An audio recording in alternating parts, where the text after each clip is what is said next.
All right, theoretically we're going. So, everybody, today what we're doing here on Layman's Lines, my second episode, is I have a good friend of mine, Joe Petrie. He is the designer of Classic Gaming Arena. So he has been a software designer and creator for both professionally and personally, and now his own project is taking off. And so he's going to tell us a little bit about that, and then we're going to chat some about some various topics about the ether, about that sort of thing. So join us here in just a moment, and we'll do that thing.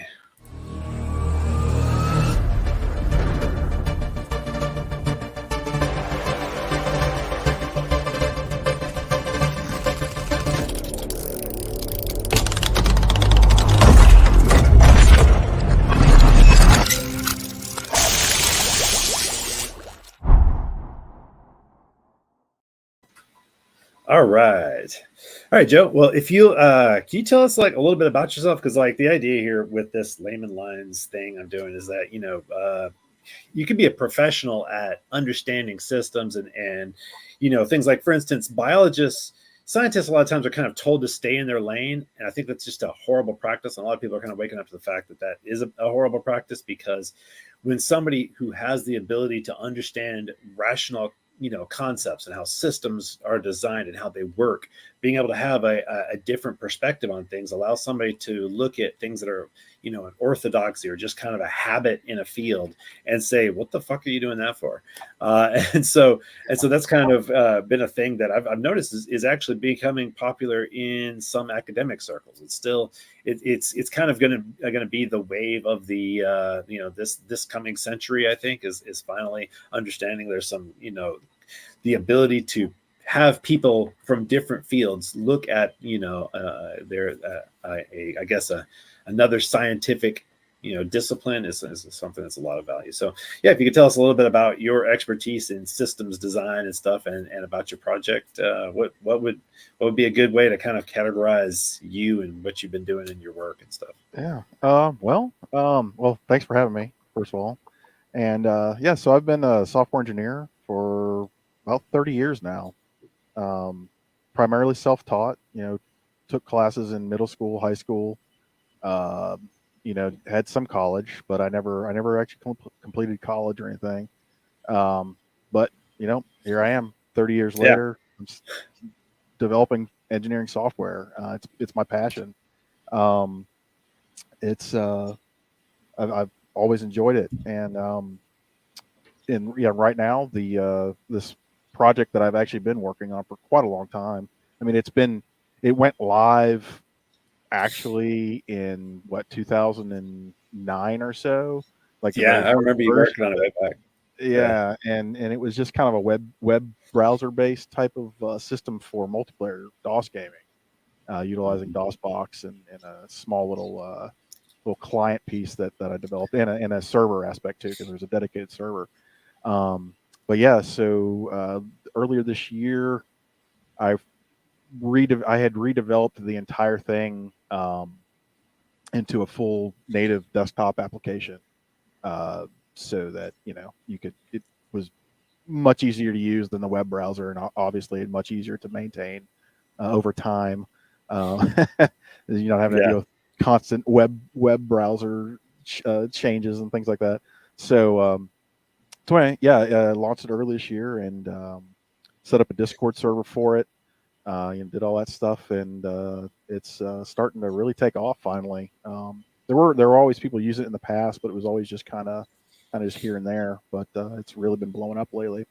I That's have a awesome. So Yeah. So I was just sorry to interrupt you. I was just like, so just trying to get people to understand what classic gaming arena sort of is that, so it started out like people had to, way back, they had to like bring their computers together because, you couldn't just like natively game on the internet. And so there's tons of these older games that people love that weren't really working. And then it's basically you kind of filled that space really early on to make it where people could do that sort of some of those things that were only designed for little local area networks, and make it where you can easily kind of interact with people. So with a lot of things now, it's also like automated in the background, but understanding how all that you know it, creating that sort of environment takes a whole lot of understanding that, you know, how to get these things that were designed to work one way and make them work another way. And so you've like Yeah. created this whole underlying package of making stuff that was never meant to talk to the internet and talk to people, you know, and then making it all work together with all of these classic games from, you know, way back. And you just did that like basically all on your own. You just created all that stuff. Yeah, yeah, Yeah. and to give credit where it's due too, I wasn't really like the first person to do it, because there were other services that did exist, like Heat.net, NemPlayer, things like that. But the caveat there was that they only would run for the most part on pre Windows NT operating systems or versions of Windows.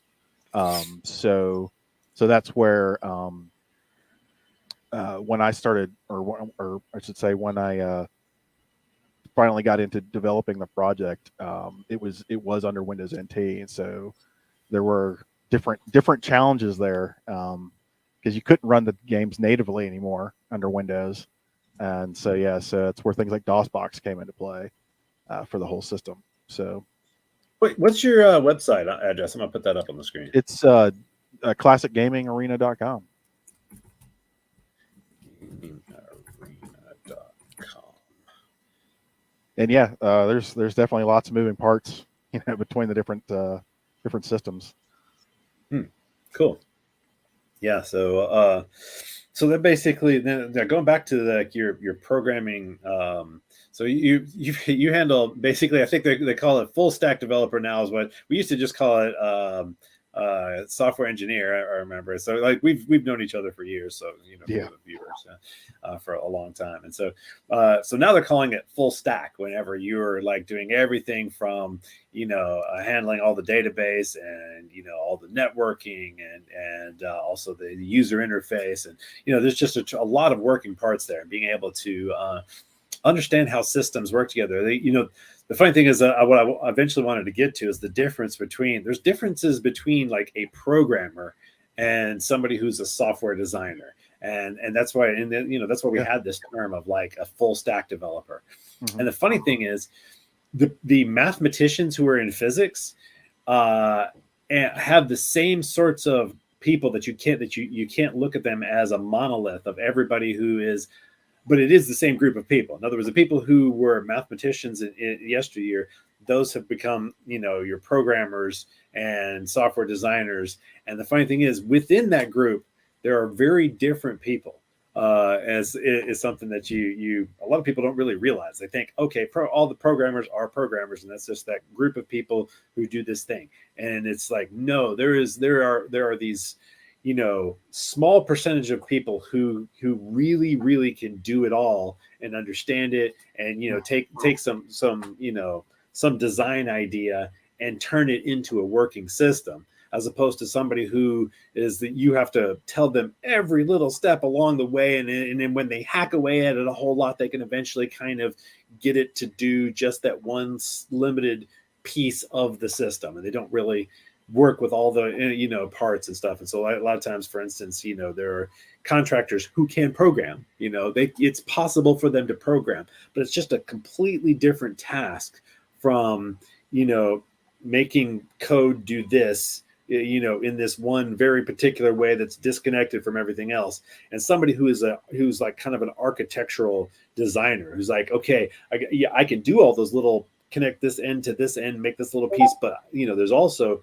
designing the whole, you know, how everything fits together from all these various angles, and understanding, you know, all the parts to an engine. It's like the difference between somebody who can, you know, design one part of an engine part, and the person who architects the entire engine so that it works, all of it working together. There's two different levels. And the funny thing is, that also exists in physics. So yeah, that's something that we'll talk about a little bit later. But I just wanted to, because this is just a perfect example of, you know, the different kinds of programmers are also the different kinds of mathematicians and physicists, and there's just this very big difference in the end. It's something that I wanted to highlight. And you are one of those people who does all of it. So you really understand systems, and that's something that I've always enjoyed. How you could just take anything and like I remember when we were working at Thoughtware, there was the where you're just like, I'm just gonna like create my own language. You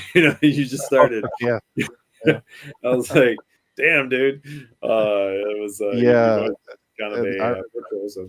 yeah, I remember that because they were.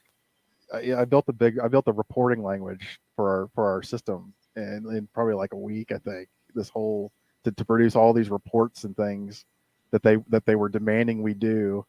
Yeah, so it was. Yeah, I love doing that stuff though. You know. Yeah. So, so tell us a little more about the classic gaming arena. Like, what kind of games and stuff are available on it, and like how do people get started, and like how exactly does that like how does it work? I haven't. The funny thing is, I haven't seen it in years. I'm afraid. I'm sorry, but here I am, talking about it, and I have not even dove into it in forever. So, like, So, can you about it? I mean, yeah, it's pretty simple, honestly. But what the games that it supports are right now. It's primarily it's DOS games. So DOS multiplayer games, Doom, Quake, Duke Yeah. Nukem 3D. All that stuff. Plus Man, all. I was watching some Quake the other day, Quake One. Somebody was like talking about it, and just like I don't know the simple, clean lines of like how the rocket jumping and all that. I don't know. There's something really appealing to. And it's not. I don't think it's just nostalgia. I mean, nostalgia is definitely part of it, but there's also just something to the way that games used to feel. Like I don't know. There was a Oh, they were they smooth and they were fast paced, and it was just good, clean fun. I mean, yeah.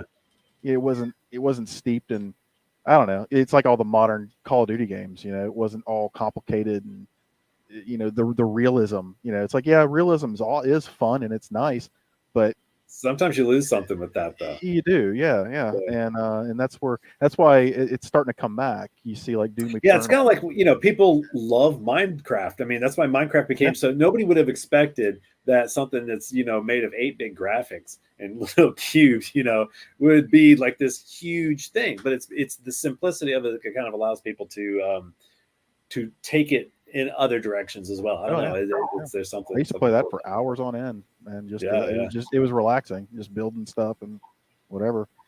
But yeah, so I mean, essentially what you do is you just on the website you create an account, or actually now I have it built into the client now, but you create an account, download the client, um, install it, and then log in and start setting up your games. Of course, obviously you either have the games from yesteryear already on disk or whatever, or Yeah, yeah. you can get them off abandonware sites. And then you have Do you have some like GOG.com. resources for people to be able to find those things? Like, like how do they kind of get started? Is there like kind of a help people get started area on your site, or is it something that where it's still kind of in that stage where the enthusiasts kind of already know, or how does that work?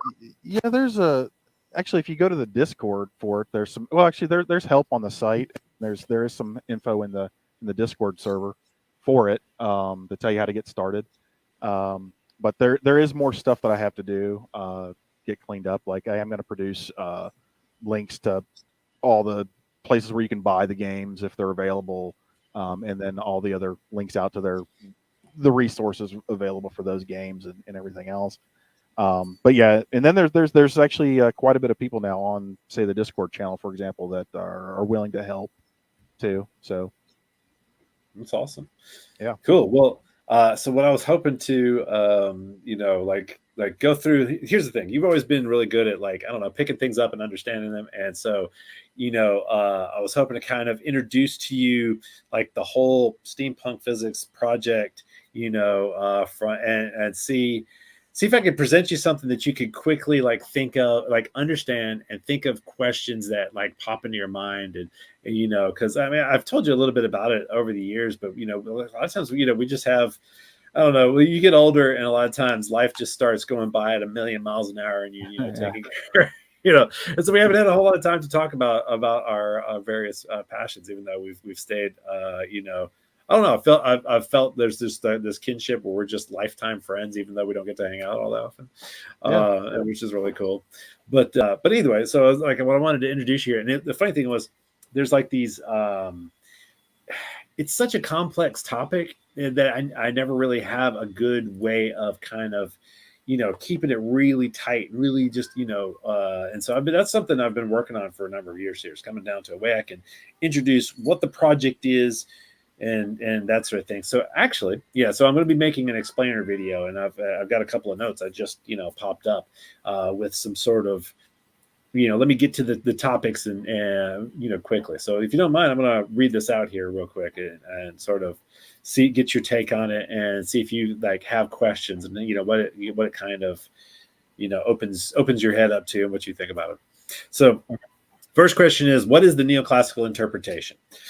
And the answer is it's the mainstream approved yet little known but mathematically equivalent alternative theory to both special relativity and quantum mechanics that has existed alongside both of those frameworks since their inception.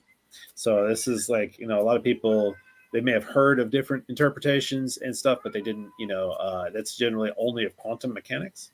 And they don't know that there are different interpretations of relativity. It's just not, that's kind of a lost piece of history that I'm trying to, bring out. Second point is, what is this alternative and why haven't I heard of it? So a lot of people who are, I kind of got to, go back and forth between presenting it to completely people who are laymen versus people who have some level of interest in it or have at least heard about it, watched some shows on TV and stuff like that. And so the answer to what is this alternative? It's called hydrodynamic analogs. So these are like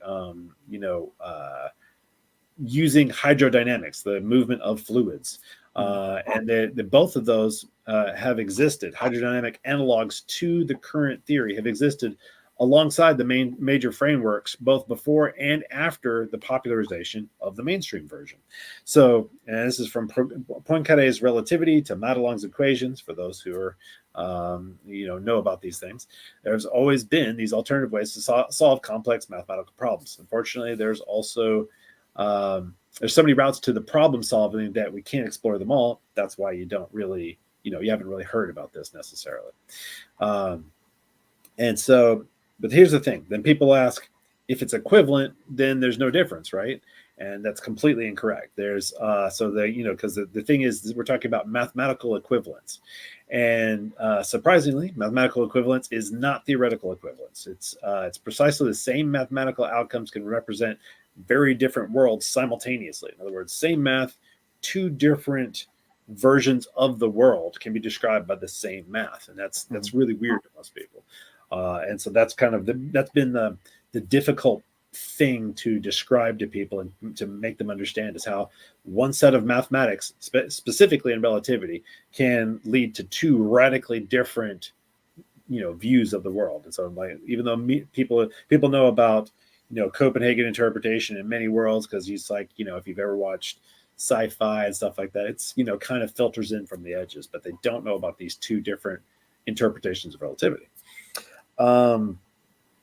So this was explained, back in the middle of the past century, or middle of the later past century, like between 50s and 70s.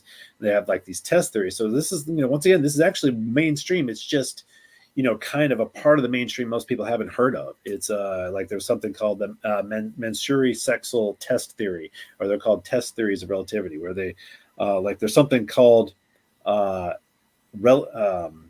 relative simultaneity. Have you ever heard that before? It's a weird concept that that time is different just because it's in a different place. It's like a different time, so things aren't simultaneous, especially if you're moving with respect to one another. I don't know if you've heard of it before, but the point is that that's something that's described as that's just relativity. But the thing is, there's this other version of relativity that people were discussing, completely mainstream, where that doesn't even exist. So it's same mathematics, but the relative simultaneity doesn't exist. So there's this that's the kind of thing I'm trying to get across, this really, like I said, kind of complex thing that's very subtle.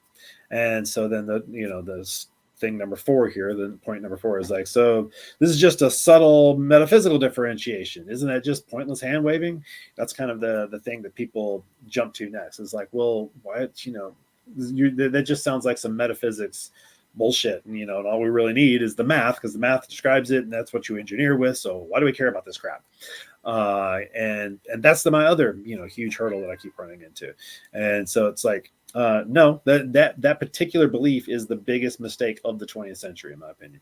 The theory that connects math to reality is what determines the direction of scientific exploration. It's what leads us to build billions of dollars in particle smashers, and determines whether or not we gain a greater understanding of reality that we can use for engineering, or we simply give a name to every new squiggle we see on a monitor and call it a particle.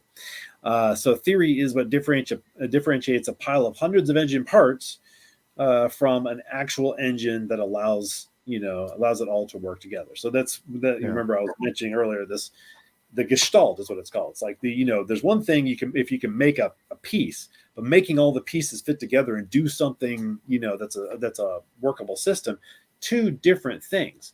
And so what you've got in physics is you've got those people who can think and do the little pedantic, tiny things, but then they can't actually do the larger systems putting it together thing.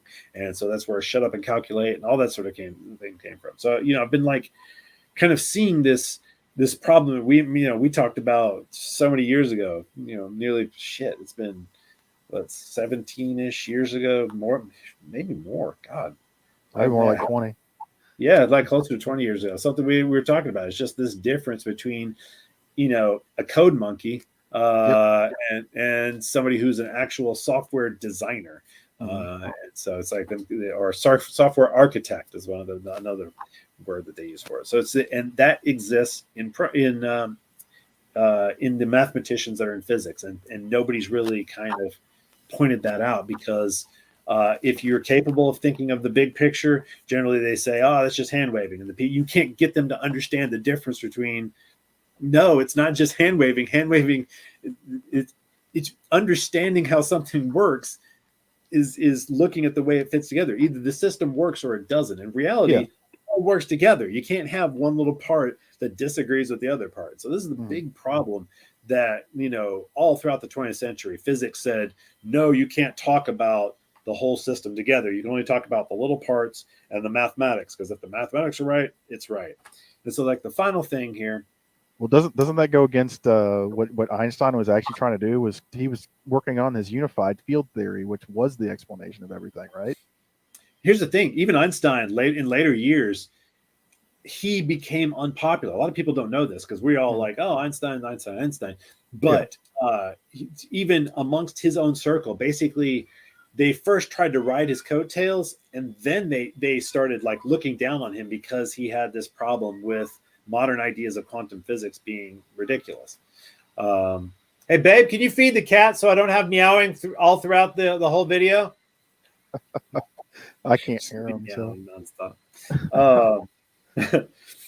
So later on in his career, there was something called the Einstein-Podolsky and Rosen argument, basically against this, where he's like, no, you have kind of this magical belief about this one particle making this other particle instantaneously change.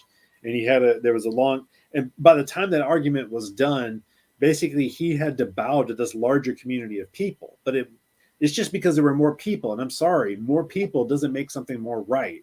Exactly. That's where religion makes us, believe. It's like, oh, well, all these people couldn't possibly be wrong. Yes, they could. Yeah. Oh, yeah. It can be just Galileo being being right, and all the rest of the planet being wrong. It's funny. The name of my cat's Galileo, specifically for that reason. So does that kind of explain the whole situation? Because here's the thing: it's the question about all this is, why do I care? In other words, I'm trying to present this where people are going to be interested in it. And there's kind of it's so complex, that kind of puts people off. Then people who are interested in this topic, they don't really get what I'm trying to get to, because they're like, oh, you're just another crank saying relativity is wrong. No, I'm not. I'm saying relativity is right. You just don't understand there are these historical points at which there's an alternative interpretation, because everybody forgot this history that was between 1889 and 1905. There's a decade of history that's just fucking gone. Like everybody forgot it. But they only forgot it in the past 40-ish years. I actually found there's all these great scientists from like late 70s who all knew about it and talked about it. And actually, there's this dude, John Stuart Bell, who everybody talks about Bell inequalities as the proof that, you know, that reality's magic underneath, which is basically their idea, is that magic, reality's magic. And they would say, oh, the Bell inequalities. But then you look up and you find out that Bell himself was saying, no, that's wrong.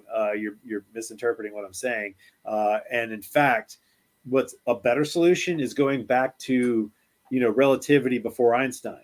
And he's referenced that. I've got a quote of his.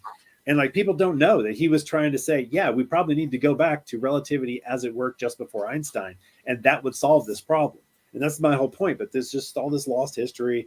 And so it's like, so you got two different groups, people who either don't know much about it, so they're like, why the fuck do I even care?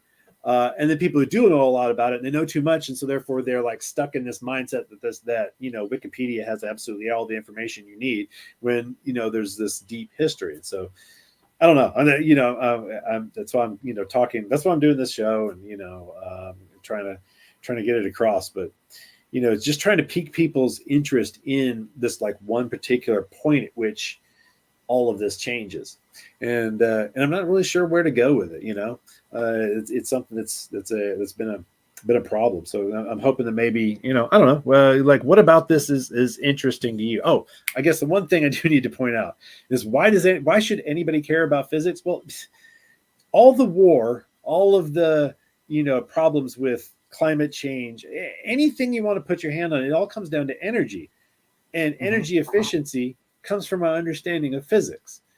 You know, but I'm talking about, I think there's the possibility of doing like Tesla said, and, you know, hooking to the wheelwork of the universe. It's just like, you know, I'm not talking about free energy. I'm talking about if there are things moving, if there are things flowing and moving that you can, you know, like put a paddle wheel on, then you can gain energy. Well, the thing is, what a hydrodynamic view says is that space is moving. And the funny thing is, that is exactly what modern physics says, and people don't really understand it. Like, there's something called the lens-Thirring effect. Now, this is just mainstream physics. The lens-Thirring or frame dragging effect is basically around like black holes and any kind of gravitational object. Space itself swirls, and so it's like, why is this so difficult for anyone to think of? And it's just this weird superstitious hatred of the idea of ether. And like I said, it's because it became like the whipping boy in a popularity contest. It has to do with social things, and because there was literally there was this point where okay, so in 1905 is when Einstein does special relativity. 1907, Hermann Minkowski, he publishes something that is that we now, like, whenever we talk about space-time, it's because it's like it's one thing conjoined together as one, both space and time as one thing. And this is from Minkowski's extension, or what he felt like was his extension of Einstein's work. Well, here's the thing. Minkowski was like a professor of Einstein's, and like it's this tiny little group of German scientists and stuff that were really kind of dominant in the physics community.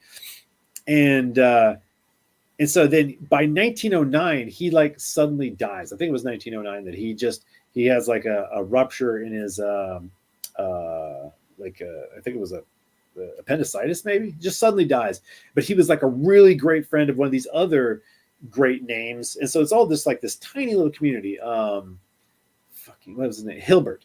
So Hilbert is like this mathematician that later on goes on to help Einstein finish special general relativity in 1915. So there's this timeline of events that happens where basically Einstein at first ridicules Minkowski's approach as like, oh, now that the mathematicians have got a hold of the theory of relativity, I don't understand it myself anymore. So this is like a public statement he put out in like the papers, because they would like publish statements in the papers and stuff. Right.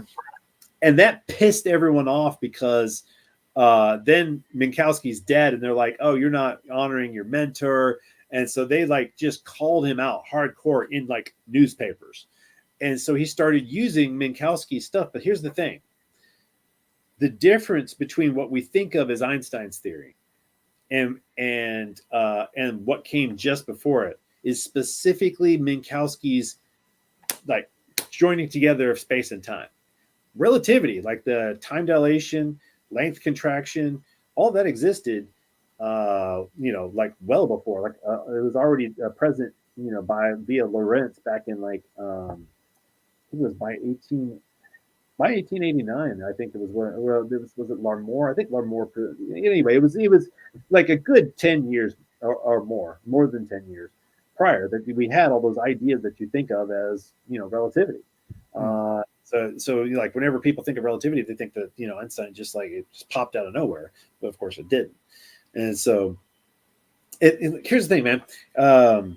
Let me know like what part of this is too much, and like what part of this is interesting, because I'm kind of used to telling the story because I know a lot about it, but sometimes it's just like I kind of need a guide from somebody who I know can follow a lot of this stuff. When am I making you drink from a fire hose? When is it what part of it is interesting? Because what I'm talking about here is the deviation point at which all this important things, in other words, like the way in which science sort of started to go off kilter, is just an interpretation thing, and trying to get it back on track so that we can solve all these, energy problems. I kind of feel like that's like a save the world sort of thing. Yeah. I can't get anybody to be interested in, it's like, I just need a few heroes, just can somebody just spare a couple of minutes to save mankind from destruction? Can you just, I feel like I'm begging. Like, why am I begging people to, to just help? Can we just save mankind from destruction? Just put a little bit of work into it, and it could solve so many problems to have this massive change in the availability of energy, but I can't get people to be interested in it. And it's like, and it's right there. There's like it's not like I'm not talking about things that are kooky or not, and it's not non-mainstream. These things are well known within the mainstream. It's just, well known amongst historians. That's the thing, is that they are well established. There's no argument against these things, but the problem, I guess, is that they're not well known enough, and everybody thinks that they know the whole story about all of physics, and they don't. And people always present it like it's settled. Well, did you know that Minkowski space-time, so this conjoining of space and time together, there is no empirical basis. In other words, all the proof with people say, oh, the Michelson-Morley experiment, well, that proves it. And that proves that you need something like time dilation and length contraction, and it proves that you need something like that. But that already existed with relativistic ether that Lorentz and Poincaré created. So this is like, there was a relativity before special relativity in 1905. And so it's like this piece of history can utterly change our interpretation so that we can change the way that we're. I mean, people have spent billions on these fucking particle accelerators, and just the way that you look at that information would be radically changed.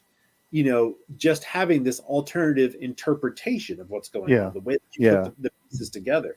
I honestly think that that's what's been going on for a long time, is people have been misinterpreting information. I mean, if to put it simply.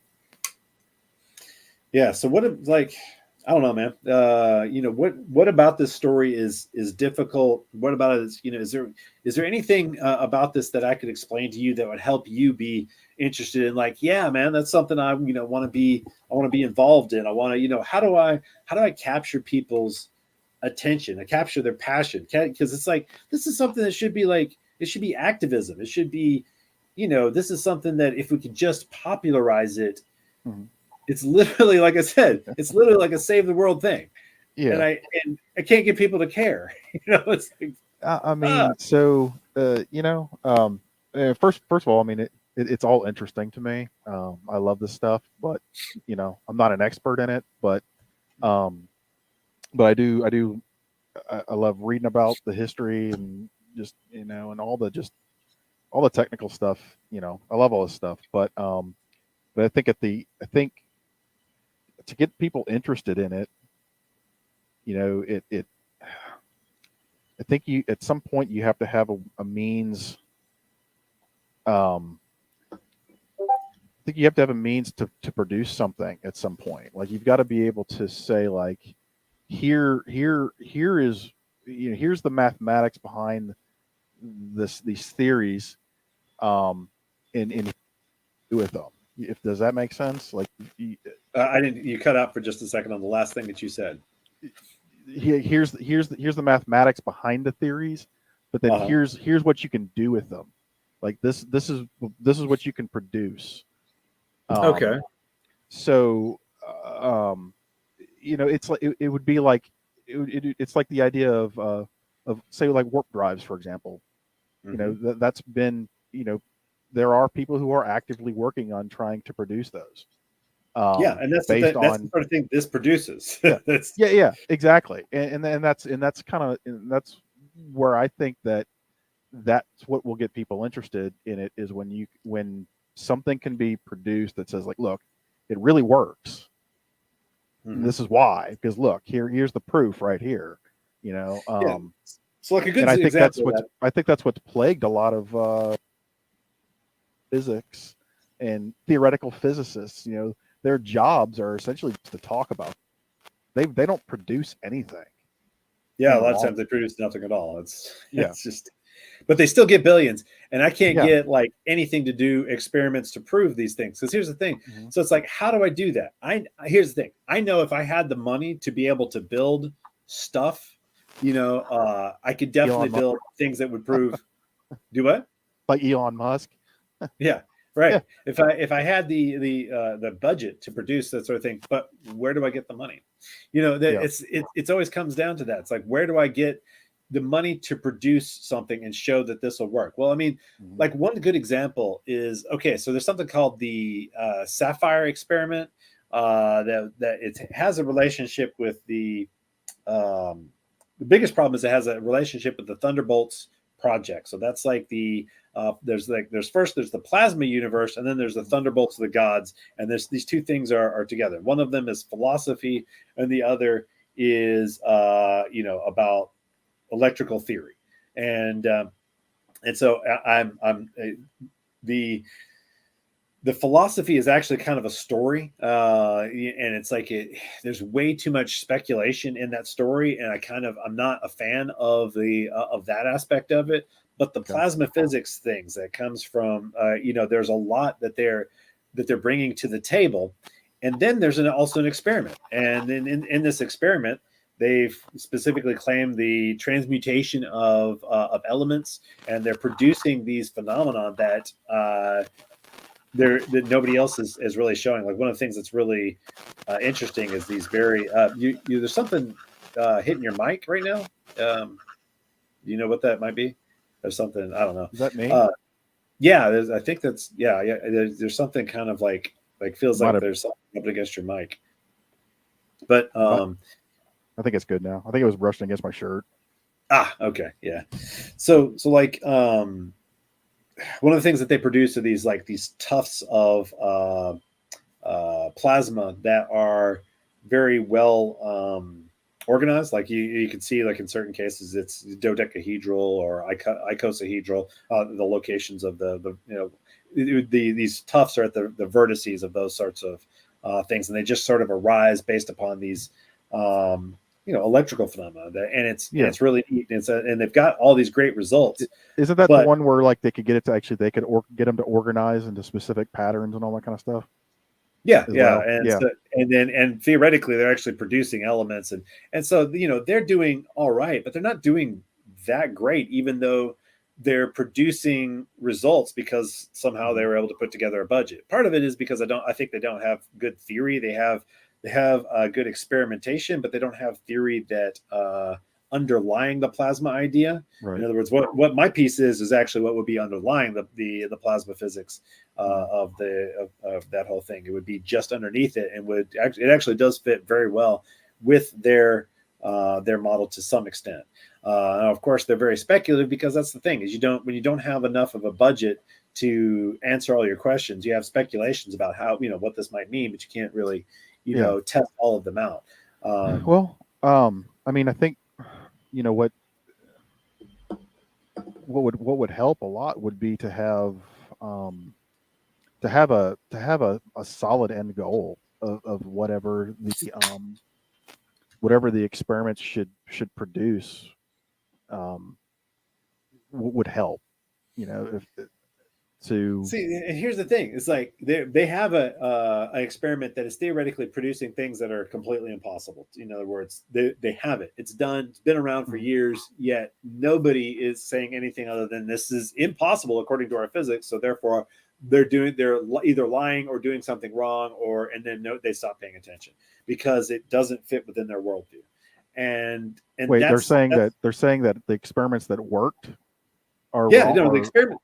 Yeah, in other words, anybody who is part of the mainstream, they'll just without looking closely at the data, they'll just say it's wrong somehow. Period. They just, in other words, they believe so strongly that nothing can be outside of current orthodoxy of physics that if you actually present evidence for anything outside of the orthodoxy, they immediately discard that evidence. They disqualify the evidence outright instantly because it does not fit with their current orthodoxy. And so you have this problem where that is, it's just like, for instance, with the what's it called, the UFO phenomena, that's UAPs. In other words, you've got UAPs that got on tons of different sensors, that there are objects behaving in ways that would be, hundreds of G's of acceleration, and this is caught on multiple military systems simultaneously, in different, through different regimes, whether it be infrared or radio, or, like a lot of different types of ways that they're looking at these objects, and they're performing things that are outside the realm of modern physics. In other words, like there's no propellant plumes, there's, things like this. And this is just completely, perfectly well documented. But the fact that it does not fit in orthodoxy means that they instantaneously throw it out and don't pay any attention to it. Kind of go la la la la la la, and it's well, that's been going on for a long time. I mean, but it's especially prominent now when you've got, the Pentagon comes out and says, yes, there are objects behaving in ways that do not fit modern physics, and then everywhere you look, I think the thing is that the answer is known. Like, I mean, the obvious answer to the propulsion systems is anti-gravity, but does anybody want to admit that anti-gravity exists? No, because then we have to, we can't spend billions of dollars on shitty rockets. Why can't we just use what obviously exists is the better technology anyway? Yeah. But I think too, though, it opens up a Pandora's box at some point, because how long have you guys known about this? The government, for example, and there's lots of reasons why they're never going to admit it, and then there's going to be reasons why scientists are never going to admit it. Yeah, there's this interesting thing, by the way, that I found. Okay, so talking about the idea of anti-gravity relates to something called the Plotnikov effect, I think, or something. Anyway, there's this rotating superconductors are like one of the primary anti-gravity sorts of, where they had some apparent anti-gravity effect, and there's I don't know, I probably butchered his name, but and so research was funded and then sort of disappeared. And the funny thing is, there's a similar, because they probably made it happen. That's why it disappeared.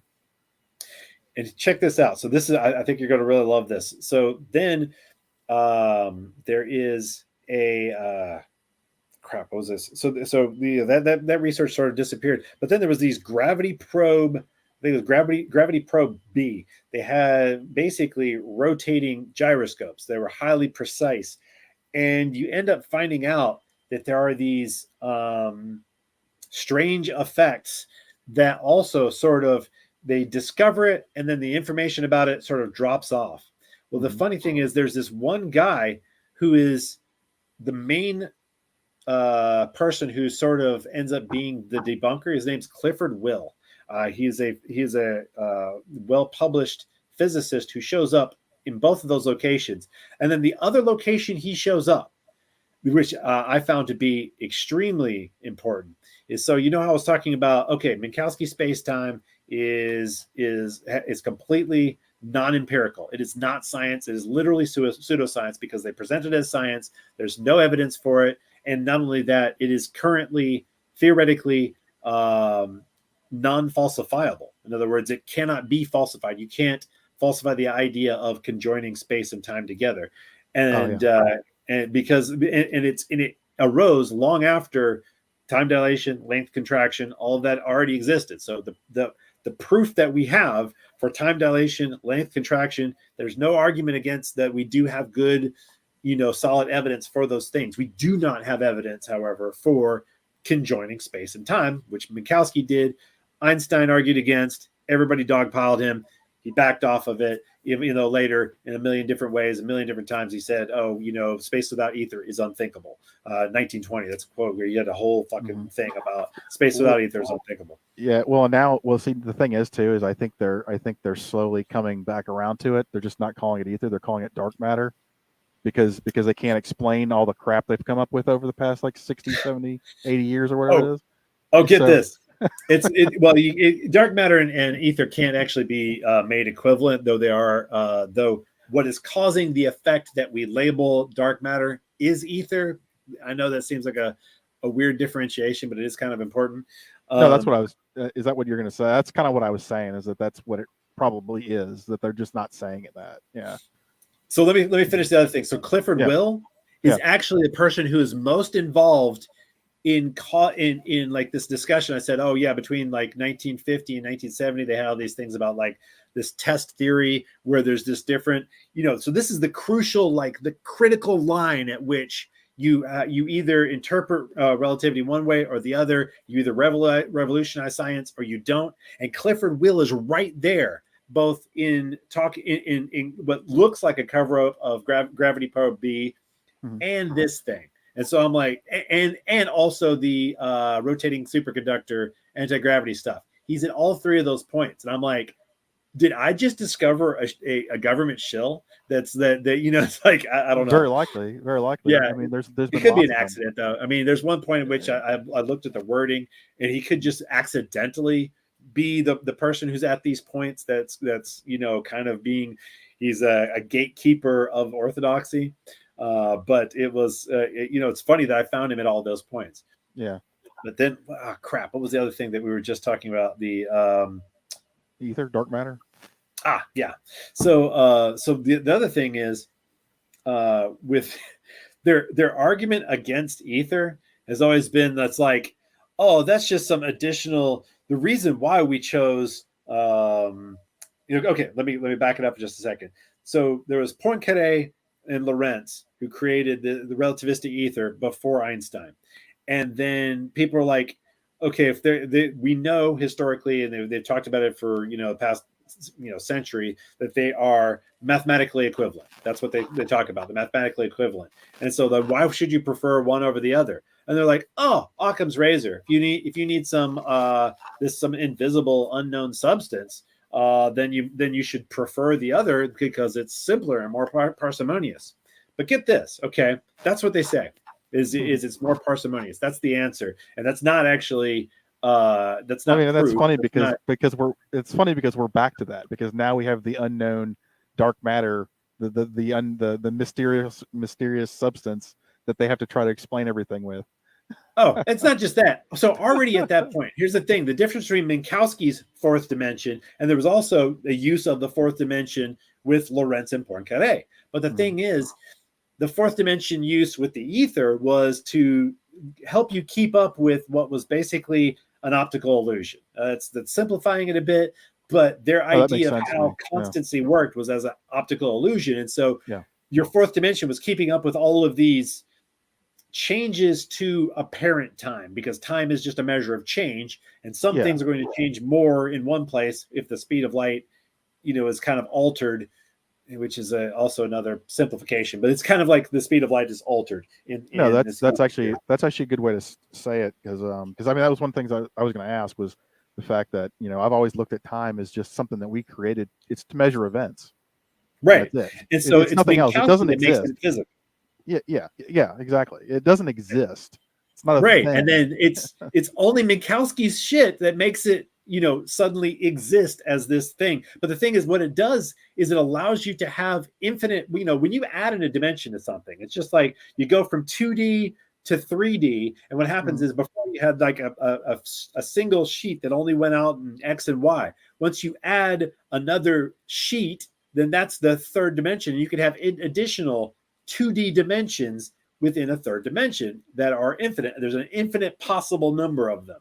So when Right. you add a fourth dimension the way that Minkowski did it, you have infinite additional 3D realities that he added, and you're going to say that's the one that we choose over having ether? That's insanity. And then you have, so they come up with, okay, we look out to the stars, our theories don't work, so let's invent some magical fairy dust called dark matter. And literally there had to be, when it was just dark matter, there had to be a 3-to-1 ratio of this magical, invisible, undetectable stuff in comparison to regular matter. And now with dark energy, you have to have it's like the regular matter in the universe is down to like 5% or something. It's something ridiculous. I can't even keep it in my head because it's so stupid.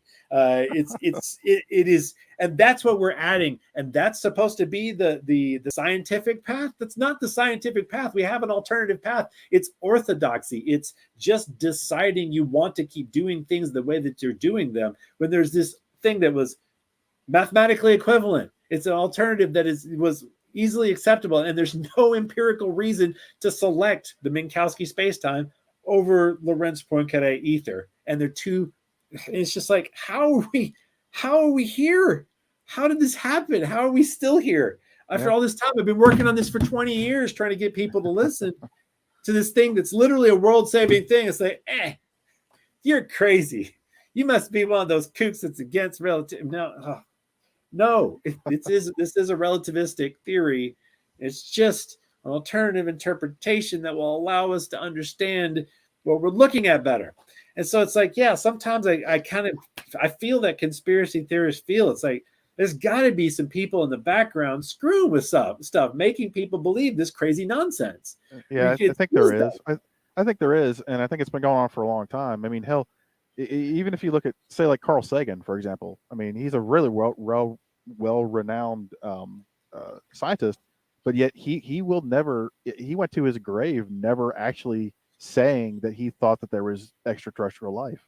He just wouldn't Yeah. say it. I Huh. mean, that's weird. I mean, Yeah. you know, That is weird. there's still lots of scientists that won't actually actively admit that they believe or think that there could be. I Oh, I mean, know. At least, well, here's the thing with Carl Sagan at the time. The whole scientific consensus was that most stars don't have planets. If they do have planets, it's only one or two, and they're gas giants. well, yeah, And that was and their that was the whole idea. mainstream. That was the That was the mainstream. mainstream. But now we Yeah. know we've discovered like 300 Earth-like planets. In other words, within the Yeah. Goldilocks zone, this is what we've already discovered. Mm-hmm. And it's just, and then one of the things that they also didn't have is all the extremophiles. We've got things that live off of rock, and like what was Well, the name of? here's another thing though, man. This is something I think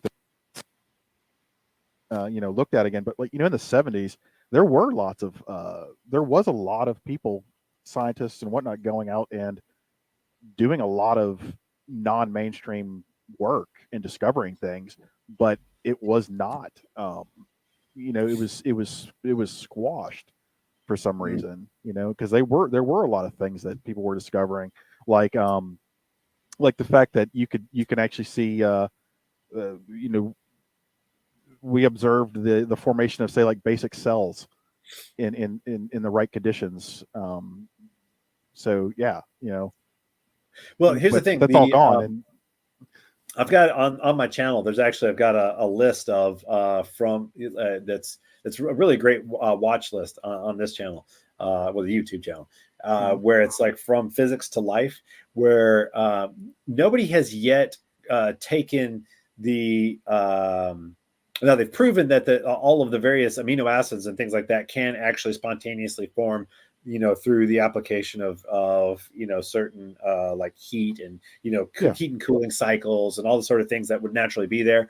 They have proven that. You've found actually there's tons of amino acids and like complex molecules and things in space, in interstellar Yeah. space. And it's like, Exactly. Yeah. yeah, it's just and so the idea, and then they've shown these ways in which a uh, what's it called, a cell-like thing can spontaneously arise. Hmm. And so they've shown all the different things. We just haven't, created from nothing a life yet. But it's kind of a magical belief to it's just like the all the arguments of about the missing link, of people who are against evolution. It's just Oh yeah. it's silly.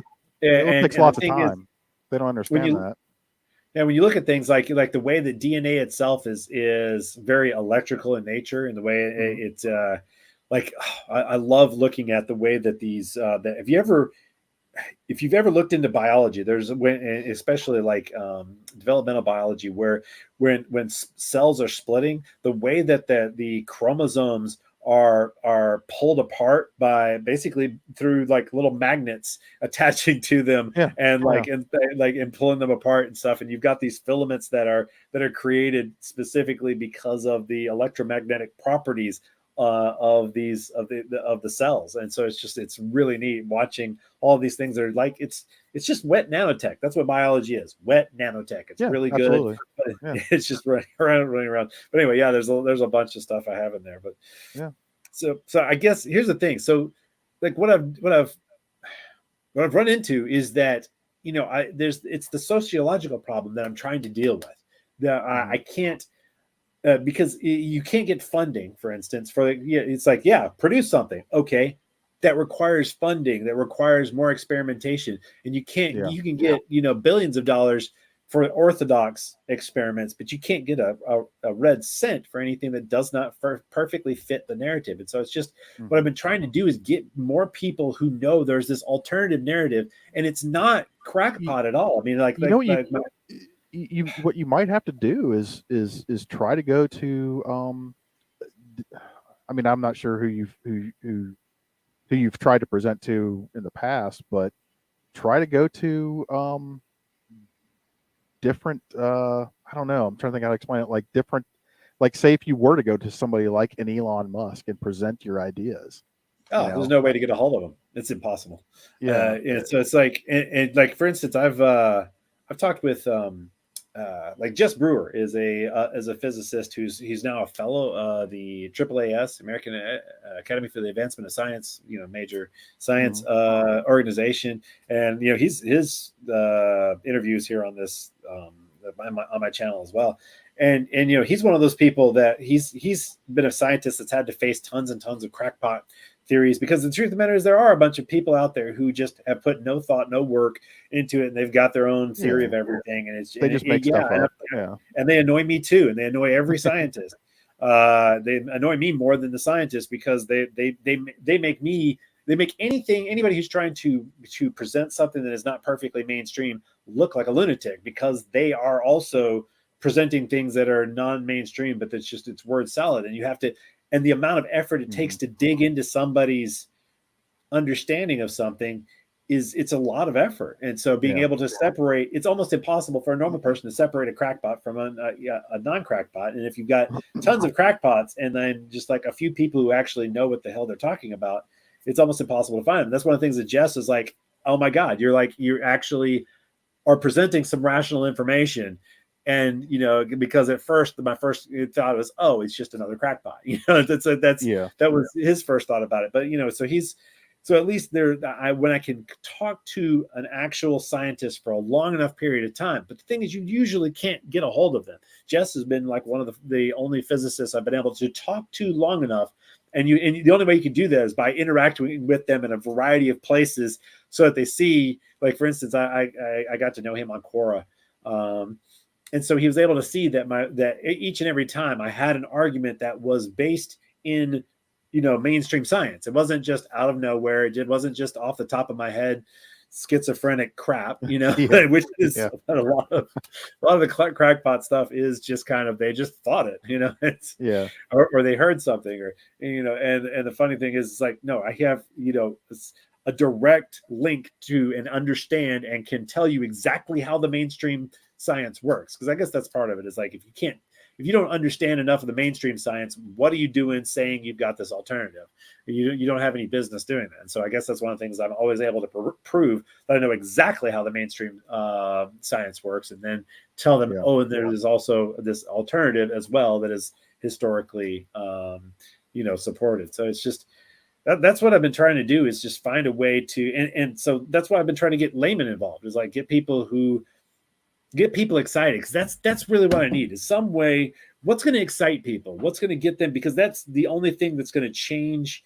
Oh wait, maybe I've got something here. Haven't even been keeping up. Oh, there, okay. That's the only thing that's going to change the environment where we can actually get funding, where people will actually listen for a moment. And it's and what I'm talking about, the funny thing is, this is not like my own thing. There's people, there's John Bush at MIT who works on hydrodynamic analogs, and he's got this great system that he's working towards, and explaining how quantum physics works in a much more rational way. In other words, before we had this, it's magic random stuff underneath the surface, and don't ask because it's beyond you, just like God is. It was such a typical religious thing about where the electron is, and how it is that the collapse of the wave function works. And there's always these things that don't have any basis in mechanics. Yet here, John Bush, at the math lab at MIT, has this system that explains exactly how it works underneath the surface, and you don't need this magic thing called random. You don't need it anymore. We don't need, because what is random? That's one of the things that you as a programmer would understand. It's like, wait a minute, I can't Nothing's actually truly random. Yeah, there's no such thing as random. It doesn't exist. It's a made up concept. It's magic. It's a magical belief. Yeah. And so, and then here you've got mainstream physics saying that at the bottom level, reality is random. You mean at the bottom level, it's magic? Is what you're trying to tell us? And we don't need that anymore. The thing is, like Yves Coudet and John Bush and they're Emmanuel Fort. These people have been working for like over a decade within mainstream science, basically proving very, very obviously, it's so fucking obvious that there is this alternative that completely makes sense and completely eliminates any need for that magical random crap. And it's been there all this time, and nobody's listening. Nobody's listening. Nobody, they're like, oh, well, maybe it's not. It's probably not. And we can't know for sure. And that's just an analog. And yet he proves in so many ways, that these flippant topical criticisms that people give to defend the mainstream are completely unfounded or utterly demonstrably false. But the thing is, like so check it out. Like one of the things that criticized they're called walkers. They're also known as like have I ever shown it to you? It's like these droplets that walk around. They bounce on the surface of a pool. It's actually a silicone oil, and then when you vibrate the silicone oil, it'll actually keep a droplet just bouncing on it indefinitely. It looks random, but it's not. It's actually determined by a variety of complex things. It's an extremely complex system, but it is determinate, and you can actually see it works just like quantum physics, except it's at the macro level, and you see why it's doing all the same things that happen in quantum physics, and you can actually prove, you can have it do all the apparent same things that you see in quantum physics at that level. But crap, what was my point? The point is, it's so obvious and so easy, but the guy who is like the grandson, either the son or grandson of the person who's most responsible for the Copenhagen interpretation, Niels Bohr, I think is I think it was his son. Anyway, he gets an article in Quantum magazine where they give this just crap, oh, the reason why this won't work. And it's just complete garbage, but it has, like hundreds of thousands of views because it's a pop sci article. Well, instead, John Bush he's like published, in peer reviewed journals, things that just absolutely obliterate that. But then the truth of the matter is, what's in science journals, there's so much science you can't get to it. So even scientists are being driven by pop science. And it's a combination of orthodoxy plus pop science. And here you have like the only thing that happened, by the way, in that article is that the guy who has his family's legacy to protect couldn't replicate all of the Silicon Walker results.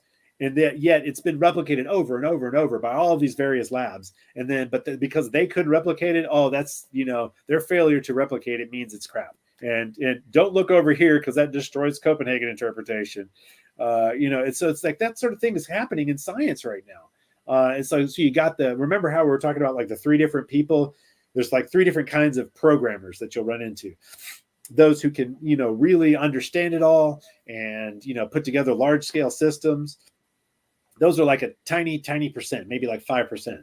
Then there are the people who can code, they can do that, and they can put like they're basically like they're the ditch diggers of programming. They can do the calculations, they can do that, but they can't really see the big picture. And a lot of times, so they're the code monkeys, and you really have to do hand holding and making them understand what their next task is, and you have to like lay all of it out for them in design.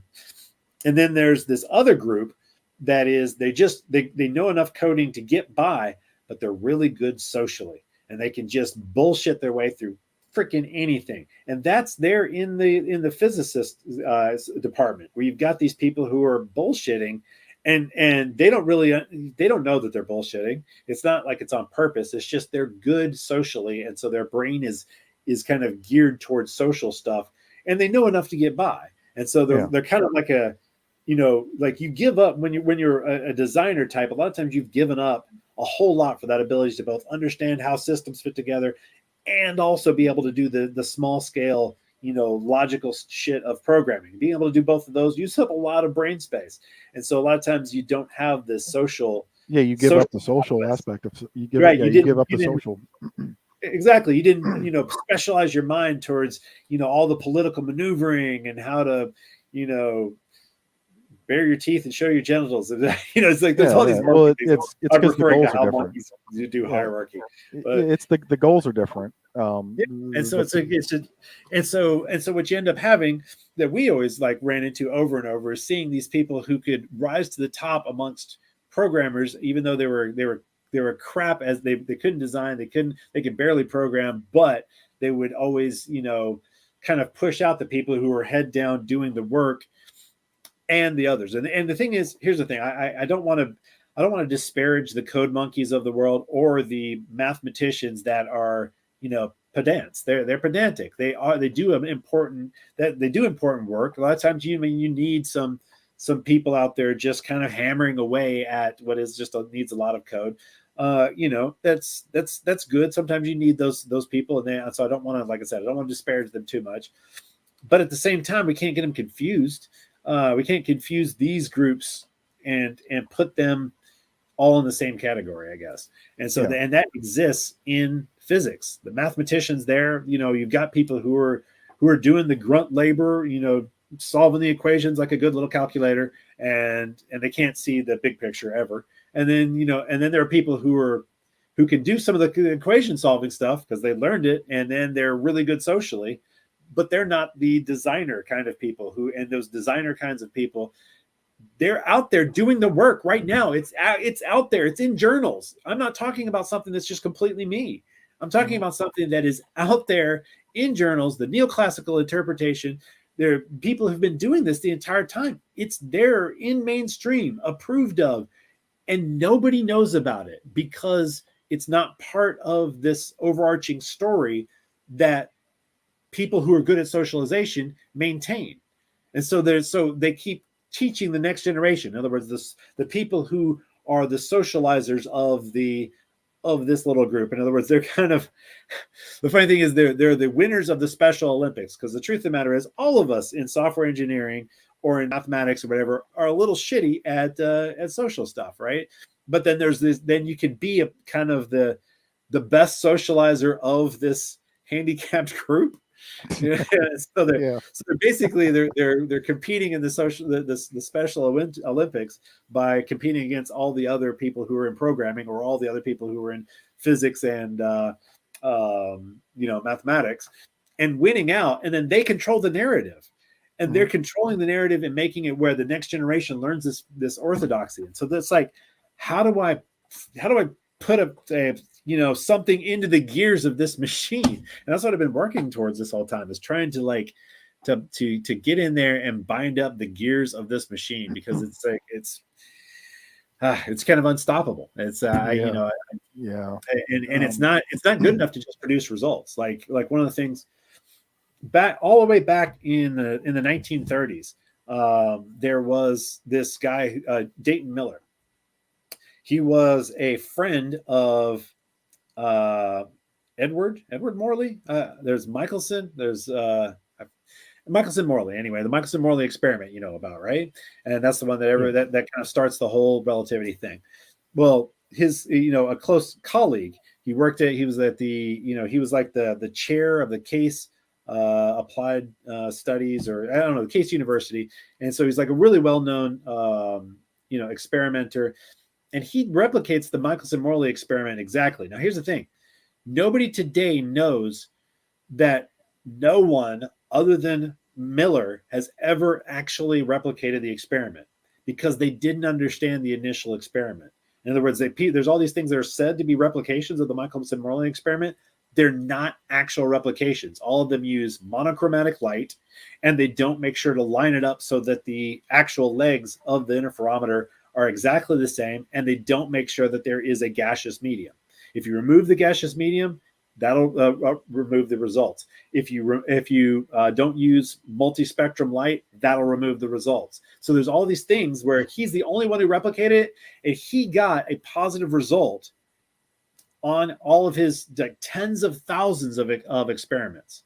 He got an award from the AAAS, the prestigious society that kind of governed science at the time, for discovering the ether. And this was like back in the 30s era. Actually, I think he was getting the award maybe right around the time that Einstein was up for his second Nobel. And he wasn't granted his second Nobel because of this discovery of the ether. He knew that's why he never got a Nobel for relativity specifically. But Miller didn't actually understand the relativity aspect of it. And so all he knew is, as an experimentalist, that he was he got this positive result that varied in a particular way for like throughout the year. And it's just this long story that I had to dig through and find out. It's like, oh, well, Miller didn't understand why he was getting a positive result, because he didn't believe in relativity, period. In other words, like the whole idea of length contraction and time dilation, he didn't know that is still valuable. And even the idea of a positive on an interferometer experiment only works under certain very specific circumstances. In other words, you should always have a negative, no results on the interferometer, except whenever there is a gaseous medium in particular. But I'm getting too far afield into the specifics of interferometry. But there's this, like, all of that is lost to history, but he has all of these results that falsify our current idea of relativity, and then it just gets literally thrown in the trash. Tens of thousands of experiments done. He had a double blinding procedure of where he had assistants that weren't even in the same room, with each other, where one called out the reading and the other wrote it down so that they couldn't, mess with the results. He did just, and like I said, on different devices at different elevations at different, times of the year, different times of the day. And the aggregation of all these results was a positive on the interferometer experiment. And it was just literally tens of thousands of replications. He's the only one that ever replicated it. And because of the fact that it doesn't fit with the mainstream narrative as they understand it, they throw all that away. Doesn't matter. It's right there in history, this huge bombshell. And the problem is, of course, because relativity absolutely does work, and that's why they're like, well, if relativity works, it can't be that. But no, there's an alternative interpretation of relativity that fits with those results. And that's the thing that was lost, is the alternative interpretation. And once you have that, then there is a physicality to space, the ether, that Einstein said over and over, space without ether is unthinkable. And it's just, it's just such a long narrative. I mean, here we're talking about all this stuff this whole time. And I know even talking to you, as quickly as you pick things up, it's just so difficult. Do you see how there's all these different components of, lost history, subtle differentiation, lots of crackpots. There's just so many problems. And it's just getting this. Yeah, it's hard to break through. It's hard. It's so hard to break through. And this is, like I said, this is save the world things here. This is save mankind from destruction. And it's just the level of frustration of trying to get, this across to people. And like, look, all we need to do is popularize the ether is real. It's a real thing. It's just, where do I go? How do I do this? And I guess it's just, talking to you as a friend, it's like, I was hoping you could kind of understand, some of these various problems from, the problems that you've run into in programming, especially that thing where you got the different tiers of programmers, and having the different tiers of mathematicians and theorists in physics is a kind of a funny little parallel, since we're the same groups of people, mathematicians and physicists and programmers, same fucking people, with all the same quirks, by the way. It's like they are literally, it's just one group of people. It's just whether you went into programming or you went into mathematics and physics. Yeah, totally agree. And yeah, it's a challenge. Yeah. Oh, yeah. I mean, have you?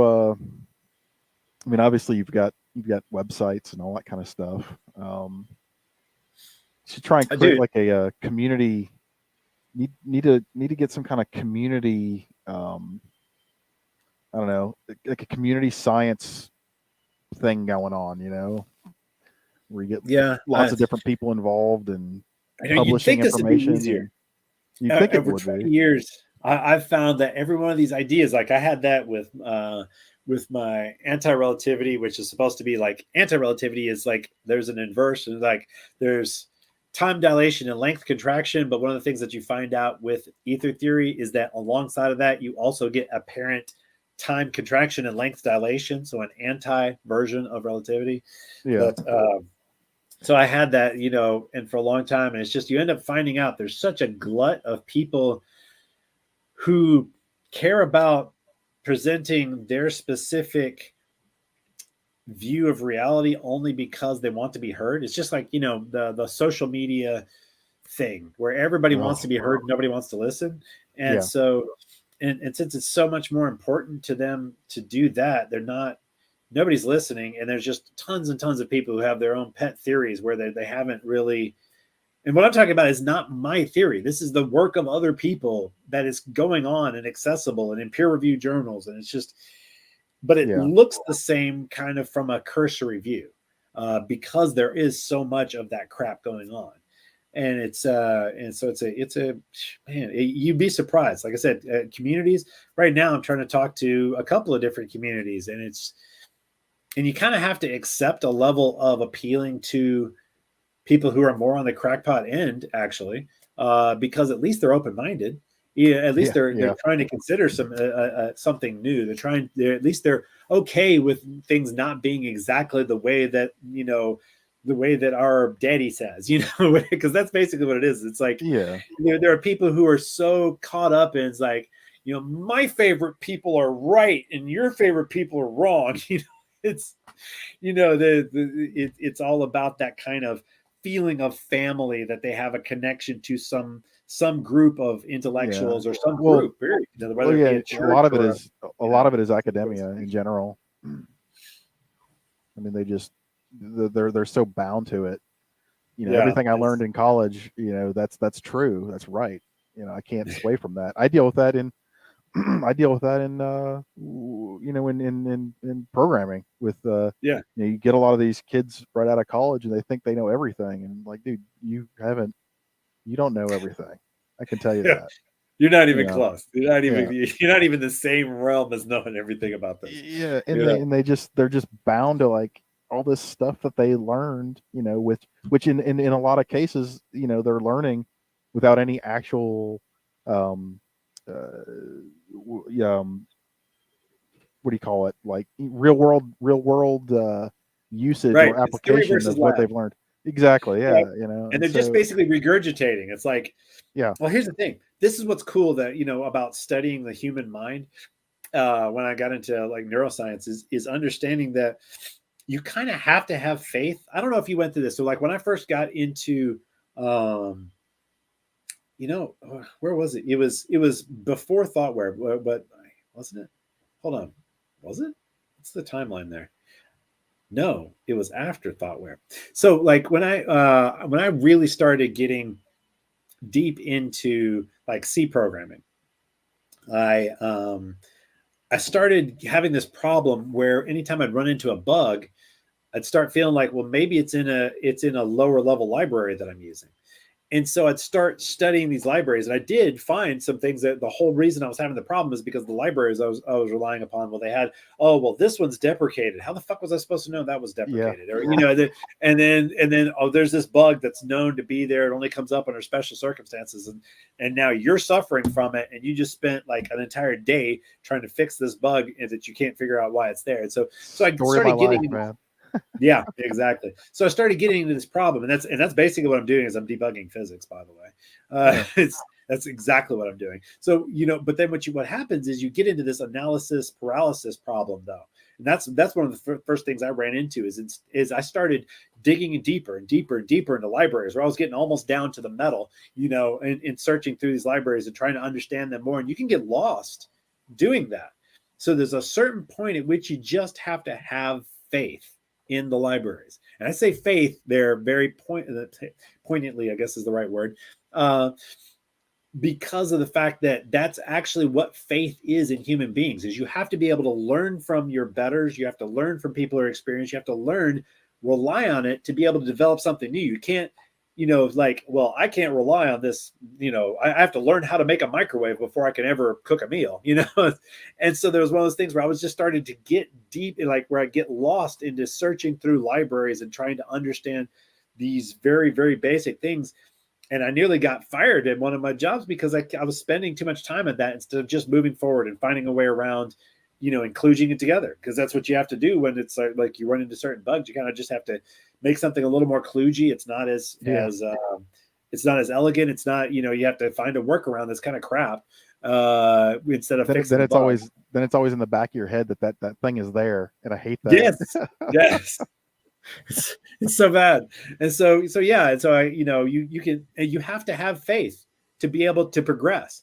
But at a certain point, you also have to have doubt enough to go back and look. And so that's what it was, is like when you start like questioning the libraries that you're relying upon, you can there's it's once you start doubting, there's no end to it. Basically, you can end up just getting lost in this just vast amount of stuff that was worked out before getting to your task. I mean, whether it be like, oh, are you going to dig into how DirectX libraries work now and figure out how, it's just, Yeah, how that addresses the GPU and how, are you going to get into all that? Or are you going to make your actual program? And the thing is, you have to make your actual program. And that's what faith is for. Faith actually in human beings is there for the purpose of making you move forward instead of getting lost in moving backwards. yeah, But at the same time, what that does is makes it where you buy into orthodoxy. You have to have faith in what your teachers taught you to be able to start producing things. But then that's buying into orthodoxy at the same time. So it's a two-edged sword. You have to do it. But at some point, you also have to find a yeah, place in which, when do you start doubting? When do you start looking in there and saying, hey, something's wrong. I need to get deeper and deeper and deeper and deeper. And yeah. so I did that in physics, and nobody else is doing that. Nobody else is going and finding, hey, here in the history of physics, there was this alternative. It existed. Everybody forgot about it about 40 years ago. They stopped teaching it even though it was taught even as recently as 40 years ago, because it existed just before relativity. And it's still, and there's no empirical reason, literally no empirical science at all whatsoever, no evidence, no experiment that falsifies the relativistic ether. It is an alternative that not only works but works better, and then fits with pilot wave. It fits with all of these things that makes all of reality make way more rational sense, and you don't have to have these magical beliefs about random stuff, and this thing moving that over there, instantaneously. There's all of these things are all finally cleared up, and it's just like, but the problem is the people who are programmers, the people who are mathematicians, the people who are in science are actually faith minded. That was the thing that kind of like was a revelation to me, is that they have to have a level of faith as kind of a basis to the way in which they work, to be able to gather a bunch of complex information, memorize it, and then take it and move forward, build upon it, use these tools and build something up and create something new. But the thing is, that proclivity towards gathering it all up that scientists and programmers have is also a stumbling stone. Like I remember some of the things that you find out about, like there's these they actually do have at Apple, by the way. I know one of the guys at Apple, his job is to dig into old libraries and find that shit and fix it. But that's like a never ending job, because there's tons and tons of things that, it's built on things that was never meant to be built on. In other words, you keep adding these layers and layers and layers and layers, and eventually you have to break it all down and re-engineer it from the beginning. Otherwise, the problems at the lower level get worse and worse and worse and worse, and it's just the little compromises you had to make along the way, you have to redesign from scratch. Yeah. And so, and a lot of people don't know that unless they're a programmer. They don't know that you have to do that with knowledge systems. And that's what happened with physics, is that they kept moving forward. And at a certain point, you have to redesign the whole system. And nobody wants to redesign the whole system, because that's a lot of fucking work. Yeah. And you have a lot of people's careers hinge on it. Yeah, exactly. That's another problem you have to deal with. In every area of technical expertise, you deal with that. Unfortunately. Yeah. So that's where I'm at, man. That's what I've been doing, and it's like, I need people to help me. I need more people on this train, more people who can understand it. Unfortunately, you're like one of the only people I know that can quickly, pick up stuff like this from a where you've not specialized in it, but can still, grasp it. But at the same time, it's like I also need people who are just interested in making it move forward, who don't, instead of having to understand every little part about it. And so it's like trying to appeal to all these different kinds of people that are needed to be able to break down the orthodoxy to the point at which we can have some funding to do the experiments, have some level of popularity for people to look at the scientists that are actually out there doing the work, making it work, and not being paid attention to. Like I said, I've been like talking about John Bush all the time. It's actually John Bush, Emmanuel Fortin, and Yves Coudet, and they're doing this great work, and just nobody knows about them. Just nobody at all knows about them. And here they're basically completely proving that pilot wave far outstrips and outshines all of the other stuff that everyone's using, and nobody is switching. They've been doing this for over a decade. Like, hell, I think they've been doing it for at least 15 years, proving and going to conferences, and still there's just no movement at all. The orthodoxy is unfazed. Here it is, so much more rational, so well proven, and it gives us this alternative route, gives us more information, and here it is, it's undeniable, completely undeniable, and yet people just deny it because it's not part of orthodoxy. People just like, oh, I don't want to think about that. It's like, how do you fix this? How do you, where do we reach in and fix this? It's kind of like, it's go time, man. There's a lot of reasons why we need physics to make it where we can fix energy efficiency, where we can produce energy cleaner. There's so many people dying and things getting so much worse at such an accelerating rate. And this is such a stupid problem to be, this is such a stupid problem to be stopping us from from saving mankind. You know, Yeah. oh, Well, it's and such a yeah, dumb concept. and I think that's a good way to try to present it is, by utilizing, this data, this is what we can do with it for the good.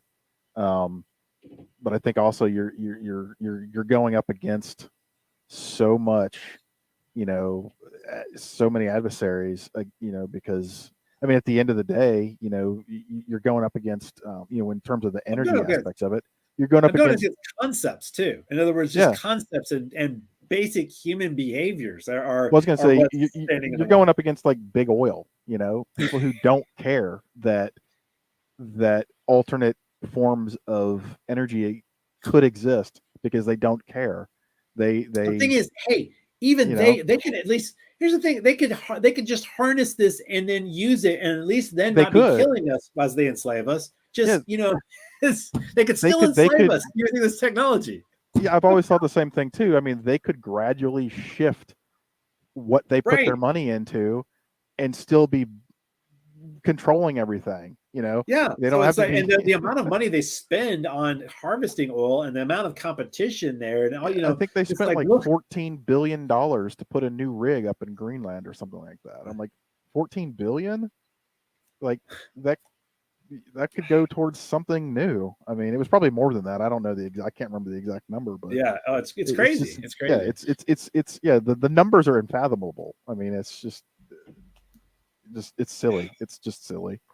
I know, and all of it goes towards just Well, and here, poisoning and killing mankind and all of the rest of you know multicellular life. I mean, yeah. there's definitely going to be some single cell life that will make it through this. In a few Well, billion years, the Earth will be fine again. Uh, well, and and here's the thing too, though. I mentioned. I'm going back and looking through our chat. Um, I mentioned that project where they're building that the reactor in France, mhm. the the fusion reactor. Oh, what was it? The ITER project, the tokamak reactor Oh yeah. from the that ITER project, which has been Mhm. going on for what 30 years now, probably longer. And the United States government has been backing that project the whole time. Like they dump billions of millions, if not billions of dollars into that project and have been. So Yeah. it's like you have people supporting alternate science and alternate energies, but they don't ever talk about it. And Well, that here's the doesn't make thing. any sense to me either. That is alternate within the mainstream idea. In other words, it's non-threatening. It's so many years out, and you know, Well, true, this yeah, kind because of they're banking on, yeah, this will be good by the time that we run out of oil or something to that effect. it's Is kind of kind of what probably what performative. yeah. It's kind What's of that? performative. It's specifically like, especially like tokamak. It's kind of performative. In other words, like there's there. In other words, you okay, like for instance, if you say you're like a really exploitative company, then you make sure to give some small amount of money to some project to help people who are like the people that you're exploiting. Oh yeah, And so that's there's a performative way in which you do things that is where you're not serious about accomplishing the theoretical task of that you're saying, hey, look at our charity over here. yeah. It's Keep we're keeping trying them to around accomplish long X. enough. Yeah, And the truth of the matter is, what you're really trying to accomplish is this other main thing that is horrible.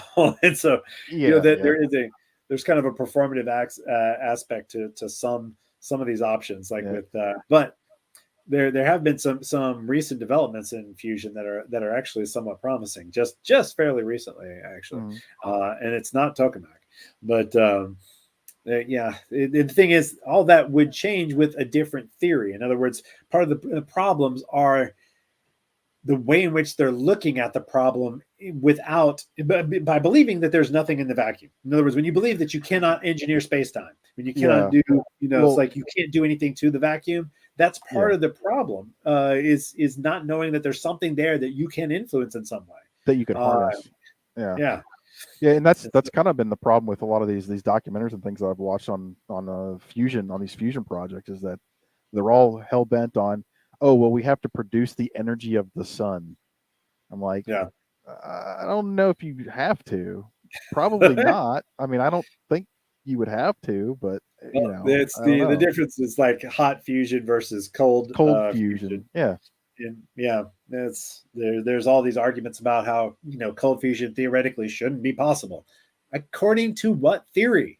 Is that's the thing. According to what theory, and how much is your theory? Where are you getting the validity of your theory? Oh, well, the mathematics.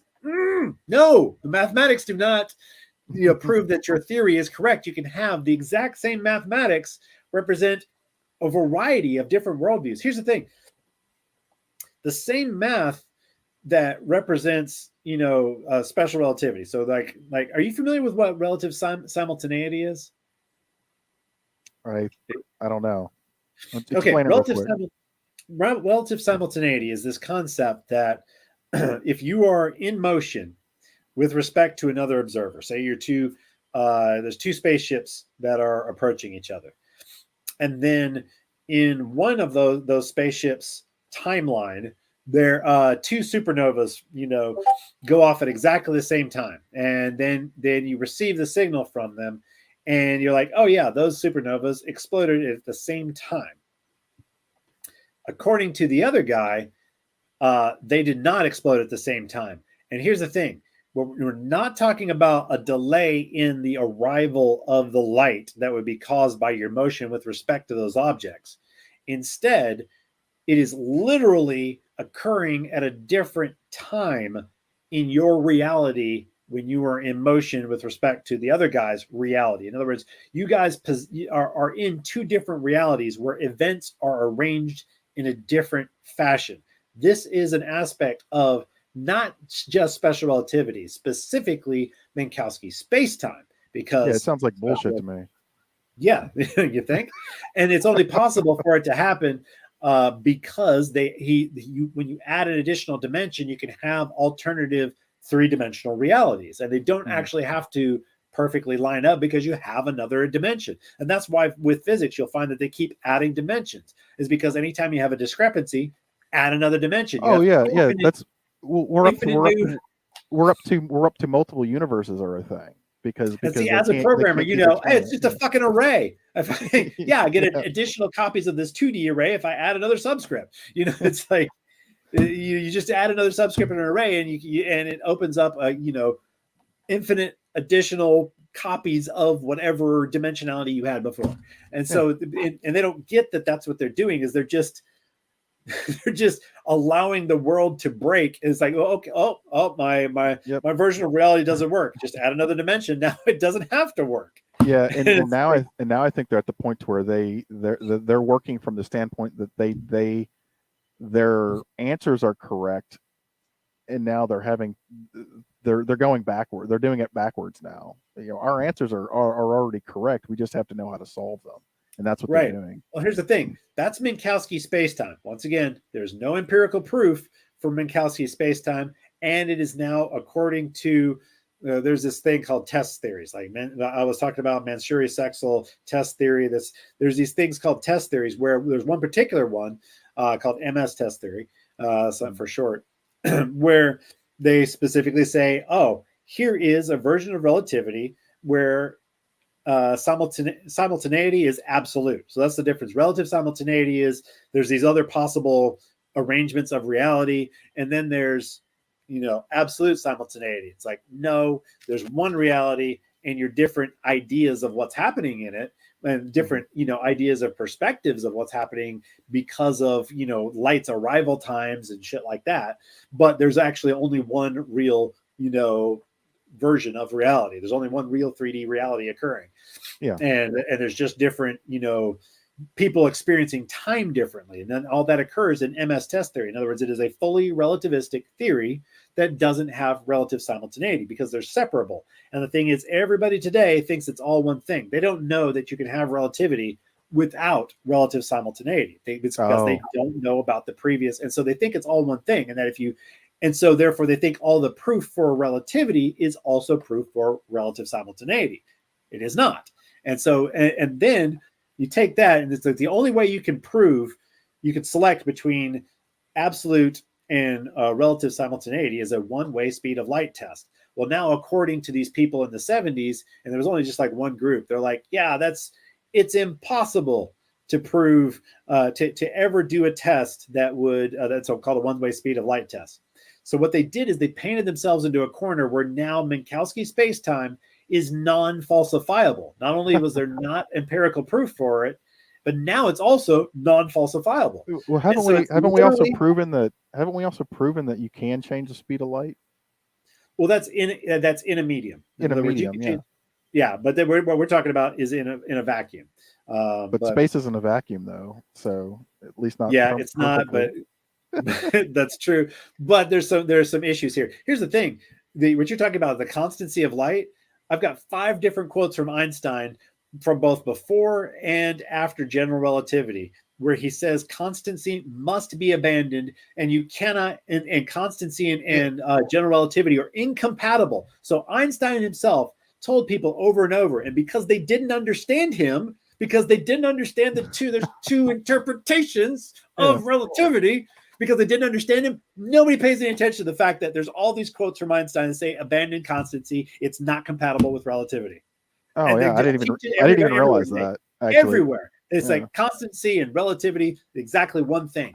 Well, no, there's another way in which you have a perspective illusion that causes you to for you to test and find that there's this apparent constancy of light. In other words, no matter how fast you go, your instruments, because of the way in which they were altered, will give you an apparent idea of constancy, but that is actually different from the constancy that comes from Minkowski spacetime that gives you relative simultaneity, that comes from all these additional dimensions that you don't actually have to have, the reality of all these different dimensions and all these different things that are in Minkowski spacetime. But anyway, so they say, oh, it's untestable, but get this. This is the great part. So now they're saying one-way speed of light tests, which are the only thing that separate these two versions of relativity. It's the only way to differentiate them. Mm-hmm. You can't do them. It's impossible. But there's been all these people who have done these tests, and they say, oh, disqualified. You know why they disqualify them? Well, because if you have relative simultaneity, then your clocks are just the problem. In other words, it's because of relative simultaneity that you're getting that reading that says that falsifies the one-way speed of light problem that you have. In other words, okay, let me. In other words, yes, it's literally just like religious stuff where they're going in a circle. They literally assume relative simultaneity is true in a test that's supposed to falsify relative simultaneity. In other words, the test that falsifies that idea, which has no empirical proof for it in the first place, that is on top of relativity, that was added in 1907, even though relativity existed in its most simple form in 1889. You had relativistic, you had the relativistic calculations. At first was actually Fitzgerald, then Larmor, then Lorentz are the ones who developed the time dilation, length contraction, and those things that we most know as part of relativity. And that was within a mechanical ether. So then the things that they actually discuss, because they've gotten so far down the line where it's like this theory on top of this theory on top of this theory. So they're actually talking about test theories. So they're so far abstracted. It's like they might as well be looking at machine code. None of us as programmers are ever going to look at, here's your machine code, figure that out. It's like, no, I'm not. Show me the actual, uncompiled code. I need to know what represents what. I can lose if you're just doing the math like a machine. You're not going to understand what the hell you're looking at. So they lose, because they abstract so far. They actually lose all. They can't keep their eye on the ball. They lose all context of what represents what. And so that's how they actually go in this circle where they assume relative simultaneity to disqualify all the tests that would falsify relative simultaneity, because it's just like one step removed, where they're like, oh, this is a one-way speed of light test. Well, you have to consider relative simultaneity, and here in your one-way speed of light test, you can't ever do it. It's impossible to ever do it. And so it's like, oh my God, you guys are doing just like I was taught when I was being force-fed religion, and Yeah. this Oh yeah. exact Yeah. same circular reasoning. It's Yeah. like, and here you are, here you guys are doing it, and it's so obvious, and they won't look at it because, well, it's orthodoxy, it's a belief Hmm. set, it's a culture, it's and it's just, and like I said, this is such a stupid problem to be leading to the downfall of mankind. Here's the thing: Minkowski's death, his sudden death, his because there's actually, here's the thing: Minkowski was, it was such a small little community. Minkowski was set up to actually meet with Poincaré, the guy who actually most developed. He was actually there was a small error in like publication times, and he almost got primacy for special relativity because he had been working on it long before Einstein published, and he had published multiple papers along with Lorentz on all these aspects of relativity. And then 1905 comes along, and he actually published his thing. He sent it out before Einstein sent his out, but then there was this, like, they didn't publish it on time. Anyway, point is that he had this oh crap, I kind of lost my train of thought here talking too much about the history. Crap, where was I? You remember what I was saying? Well, it was Einstein wasn't the first to publish it, and Right, but yeah. it was just before that. Crap, I was bringing that in specifically. Anyway, what we were talking about is the relative simultaneity. Minkowski, oh, that's what it was.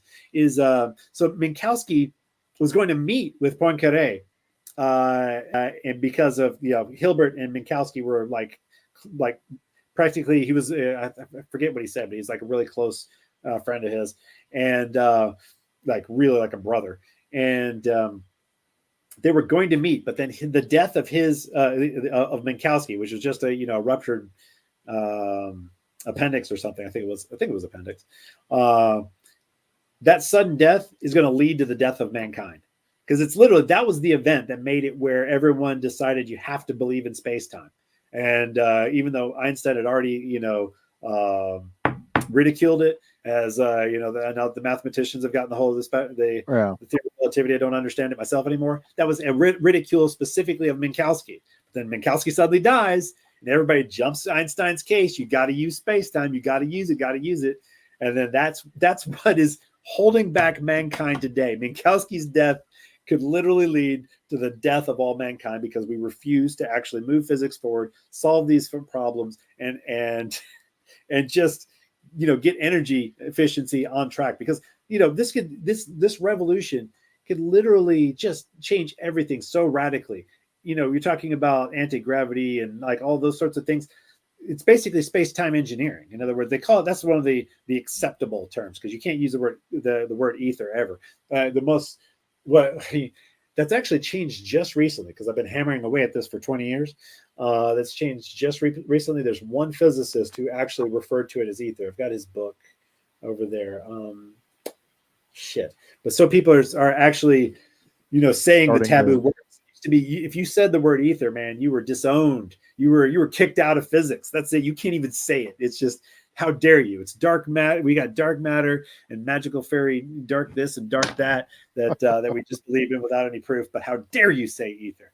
But no, that's actually just slightly started to change, because I mean, my work hasn't been for naught. I've written thousands and thousands of pages in forums and on question and answer sites, and in talking to physicists. I don't know if you're aware that, like, I've actually, like, I've been talking to John Bush on an irregular basis. Every once in a while, I'm able to contact him, and I've been talking to, like, there were some guys who were also working on this version of this interpretation of physics at Cambridge. I talked to some of them, and and you should try and get them on this show. Like, the thing is, real scientists hate this shit. They hate it. Oh, they do not want to be, up in front of people. Then they don't. And here's the thing: they don't want to say anything even slightly speculative. They don't want to be associated with it, because there's this massive fear of delegitimization that, as soon as they drop delegitimization on you, they also make sure that you've got no fucking funding. So you've got to say just the right words in just the right way. If you are not towing the fucking party line, in science, you're cut off. Period. If you are a free thinker at all, and therefore looked at as even slightly, they look at you slightly askance. Well, guess what? They're not going to fund you. You're not going to be able to get any funding anymore. And so scientists are kind of accidentally held under a gag order. They're not allowed to speculate in any way. And so it's just been he's done a couple of conferences, like video conferences, but no, I doubt that I could ever get him to talk on here. And it's as it stands, like Jess, he's a good friend, and he's retired. All you got to do is ask. Just ask. Yeah. You never know. Yeah. The thing is, I also use such crazy tactics to just get people's eyes on this. I'm like, dancing and, dancing and singing and, you name it, man. I have been doing anything at all. It's like, what do I have to do to get you people to listen? I'm serious. I'm gonna start doing TikTok. I'm gonna do some crazy shit on TikTok. I'm gonna just do. You should, man. Like, what do I have to do to save the world? I just can people help me save the? Because I can't do it on my own. That's for fucking sure. It's like people believe whatever's on TikTok and Twitter, man. Right? It's like, how do I get? I need more people. I need more people. You need to start a Me Too movement in the scientific world. That's what you got to start. I don't know, man. I don't know how to do it. So it's like, but I'm still trying. I don't mean I'm not trying. I'm still working on it. It's slow going, but I have seen progress. What was it called? It's the my bookcase is too big over here now. I got too many books. There it is. Hold on a second.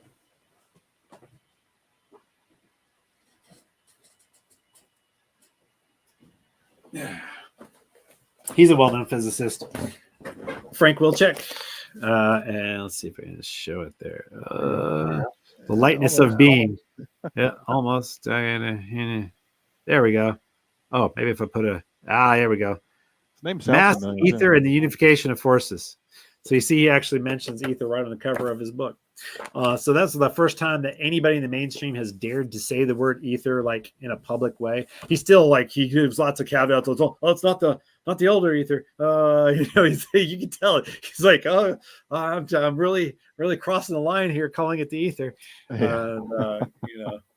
And the people, they're scared to death to say ether. They're scared to death because people would lose tenure, over this stuff back in the 70s. You dare not support any kind of ether view, which is weird. It's and like I said, I'm not bought into that it's a conspiracy, because never attribute to malice that which can be adequately explained by stupidity or human nature. I would add to that. That's Hanlon's razor. And so I kind of I shy away from a lot of conspiracy theorist sorts of things, because I think that people can I know that people can create emergent systems that behave in a way that looks very intentional, but it's a property of emergence.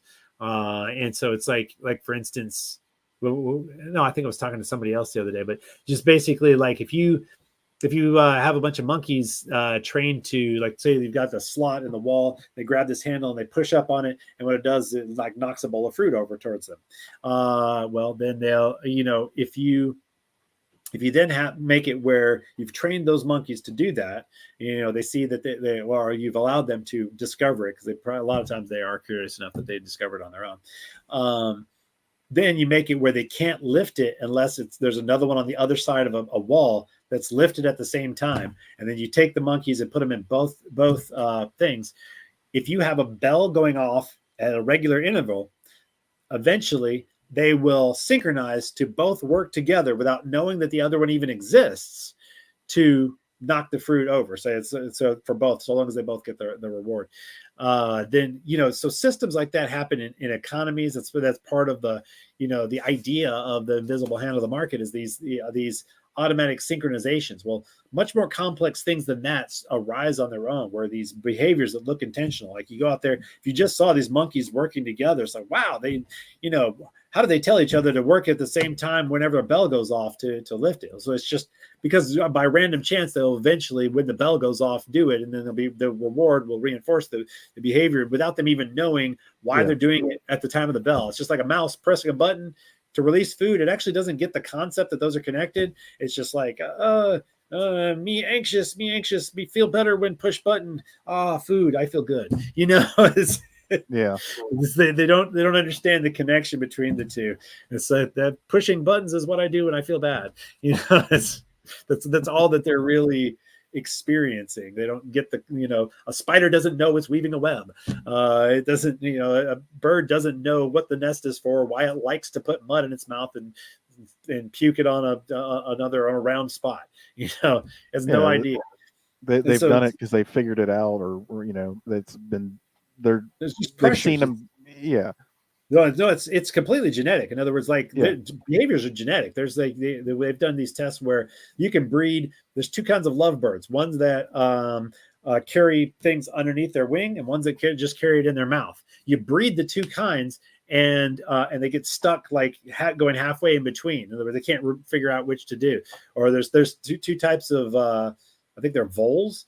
Maybe it was something else, but it may have been like some other groundhog or who knows. But it was some ground burrowing animal that they had. One kind burrows out the side of a hill, the other burrows straight up, and then you breed the two together, they create both. And it's not that you can take them away from their parents. They learn it genetically. It's a genetic behavior. There's actually one of the things that they've proven recently is that genetic memory is a thing. Did you know that, by the way? Yeah. Yeah. For the most part. Yeah, well, let's say they only proved it by like they taught. They first did foot shock combined with like a cherry smell, and then it was up to 2 generations that the offspring would avoid cherry smell, even though they were naive to it entirely. They would just avoid it, whereas the controls, of course, paid no attention to it, and it was a irrelevant stimuli. And so it's just there's anyway. The point was emergence. That I think that a lot of the things that look like conspiracies may just be emergence. In other words, just they're being rewarded for it. Another example I like to give is, check this out. This is the way that market forces create exploitation. Do you know how you fix the problem then? How's that? Get rid of tenure. That's one thing. It's like there's reasons why that might cause problems as well, though. But yeah, I understand where you're coming from. But check this out. It needs to become a meritocracy as opposed to Yeah, in trying to create meritocracy is always very difficult because like you end up having all these ways in which the rules you set up for meritocracy end up becoming completely turned into, like, gangsters always find a way to take any kind of meritocracy and make it seem like they're the ones who have merit. In other words, like they game the system. There's always a way to exploit the rules such that you can make it where all merit is completely obliterated. Yeah. But the another example that I like to give was what? Hold on a second. What? Crap! I lost track of it. Before meritocracy, we're talking about the genetic memory and emergence. And emergence, yeah. Oh, yeah. Like one of the ways in which you can have an exploitative behavior, like for instance, with shampoos.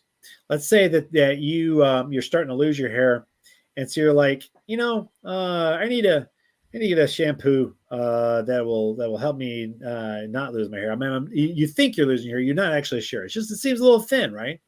Yeah. And so you go out, you buy a shampoo, and you start using it. Well, here's the thing: when it's a very mild effect, it's hard to know. In other words, they found things like SSRIs have no more effect than placebo. There's all of these things that when it's a mild effect, it's very difficult to tell. So when the designer of these shampoos created a shampoo for thinning hair, they just kind of mixed things together they thought might work. And then their testing is not the most rigorous science in the first place. And so here's the thing: they could actually create a product that, instead of making your hair fall out less, makes it fall out more, but very slowly. In other words, once again, a very minor effect that happens over time. And human beings are really hard. It's really hard to get to track things over time, and especially when there's subtle effects. So let's say they did make a shampoo that makes your hair fall out. Well, here's the thing: you, as a person who is using this shampoo, might just be like, oh, well, yeah, my hair is still falling out. The thing is, it's not still falling out, it's falling out more. And so you're like, but whereas before you really didn't, you were just kind of, it was a passing thing. You weren't really all that into, using shampoos that would, make your hair not fall out, because it really wasn't a big deal. It was happening slowly and you were just kind of, eh. But then now with your hair falling out even more, you're like, oh yeah, I better buy more shampoo to prevent my hair falling out. Now I'm serious about it. It was just at a borderline before. Now I'm serious. So I must keep buying this shampoo. And the thing is, then what happens is companies can actually be rewarded for making a product that does the exact opposite of what it's supposed to do, because it increases the sales of that product. And so therefore the winner is actually a parasite. And so parasites can, in other words, the product itself is a parasite nobody intended. In other words, each and every person in this whole cycle had no intention of creating this exploitative system. However, it will arise through emergence. So that's what I'm talking about. And that happens all the time, all throughout natural systems. You have the emergence of exploitation and parasitism that can occur. And so what you need instead is some way in which to amplify and that's why we have basically competitions. This is why humans like level the playing field, compete on one specific way, is to try to avoid exploitation, things like that. But that by itself ends up becoming a system that screws up. So, but anyway, it's just an interesting way in which emergence can lead to systems that look like they're purposefully exploitative.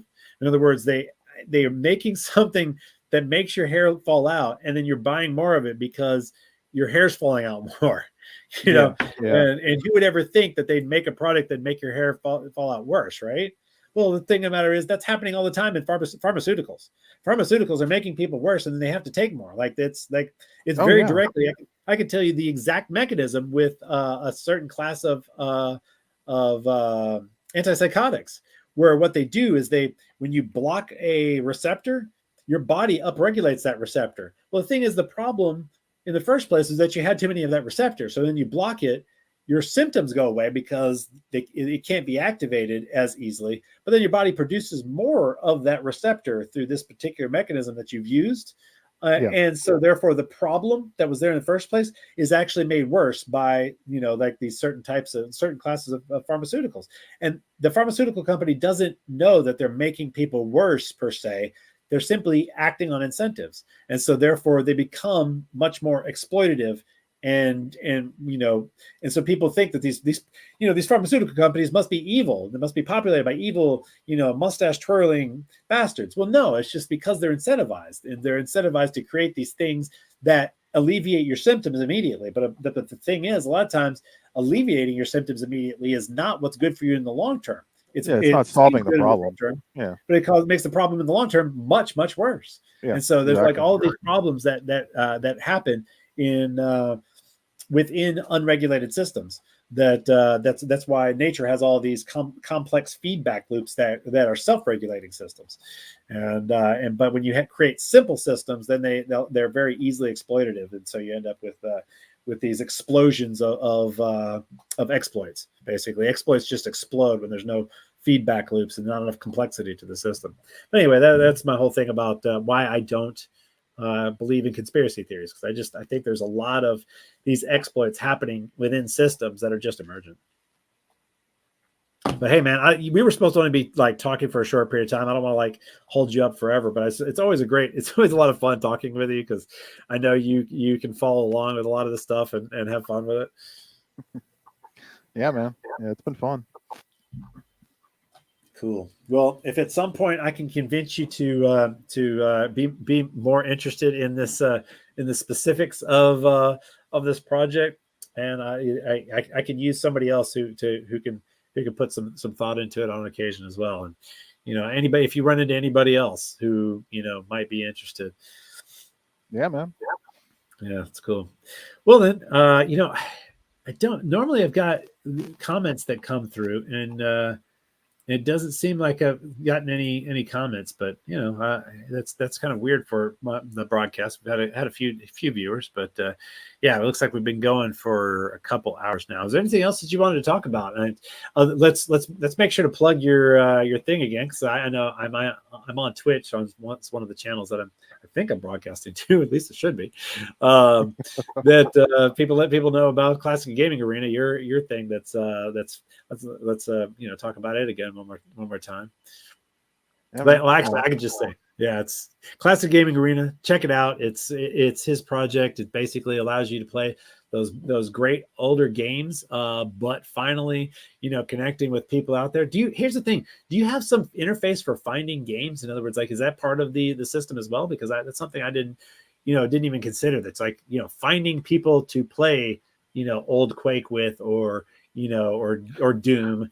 yeah. I mean, part of the whole thing is like you're logged into the system, so there's people there, and then there's chat built into it and all that stuff. So you're tied into that, and then there's the Discord server, so there's people there.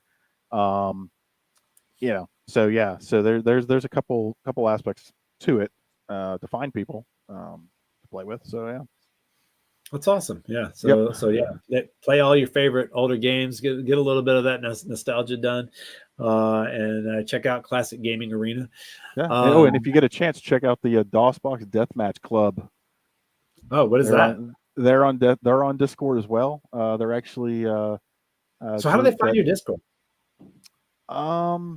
Well, so from what I can tell, the guy who runs the DOSBox Deathmatch Club, he actually was familiar with CGA from like a long time ago, and then cool. when I released all the new stuff back in February, he was like really excited about it, and he started promoting it and coming up with ideas and seeing if I could do some, can you do this? Can you do that? And I was like, yeah, I could do that. And, and then he said, and then of course we got up to a certain point. He was like, I'm going to heavily promote this if you get this particular thing built into it, which was the support of mods, game mods, and maps for all those old games. So I built an entire system to support all that. So, and it's all actually community driven. So anybody that's has an account on the system can upload mods and maps for the games that support them. And cool. When you set up a game room, so it's game room based. So you basically you set up a game room for, say, Doom or whatever. You can actually go in and you can select from any of the mods and maps that have been uploaded by everybody else, or filter it down to just yours that you've put up there. But you can pick from everything that the community's contributed, and you can set up that game room with those mods, and maps, or whatever. And then when you launch the game to play, it'll automatically download them to your system, and does that for everybody. And it'll just automatically download them to their computer, and so you don't have that mess, that trouble of what mods do I need, to play with, spend 2 hours trying to get everybody set up to play a game. Just does it all automatically. So basically, kind of automates the process. Yeah, it's completely automated. Cool shit. Yeah. So that's really cool. In fact, it uploads everything. Gets uploaded to the web server, so it's all centralized. Wow, yeah, that's nice.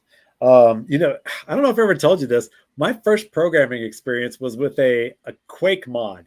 And the thing is, I knew nothing about programming. Okay, and I actually got into the code and altered some stuff, and I kludged together 2 different mods and compiled them. And I was like, I don't know how I did that back then. I had no training. I just decided I wanted to fuck with the mods, and I was able to figure it out, and then still get it to compile. And I made my own Quake mod that was a combination of a couple of others. So it's like, awesome. Looking back on it, it's like, how did I do that? I don't even know, because it's just like I said, no experience with programming at the time. Like I said, I don't know if I'd ever told you that story, but it was. No, that's funny though. But that's how you get started though. Sometimes, I mean, just yep. That magic, man. You get that dopamine hit, man, and yeah. That's I would have to say that my success with that with making that one Quake mod probably really now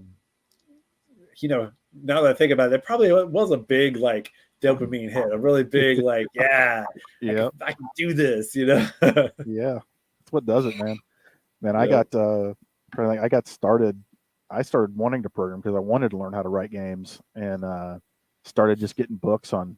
And of course, books are old, but that's all we had back in like 1992. Yeah. So just started getting everything I could on programming and anything game related, game development related from back then, and it was off I went, Yeah, me man. It was too. fun stuff. Yep. And then I got into, it's like, oh, I'll just start programming for other people, and then I'll be able to move that into making games. Nope. No, nope, no, Just nope. churning out, business Oh, apps. yeah, yeah. Oh God, it's like if there's any advice that I could give to anybody, if you want to do a particular thing in software development, like program games, program games, just go Yeah. straight for it, because it's not going to happen the other way around. You're going to get And there's stuck in a not a cycle tremendous of amount of there's not a tremendous amount of crossover either. I mean, the game programming. I mean, okay, there's some. If you haven't done any well, programming at all, but yeah. I mean, I learned a lot over the decades. I've learned a lot that has helped with game development, but yeah, that makes sense. it's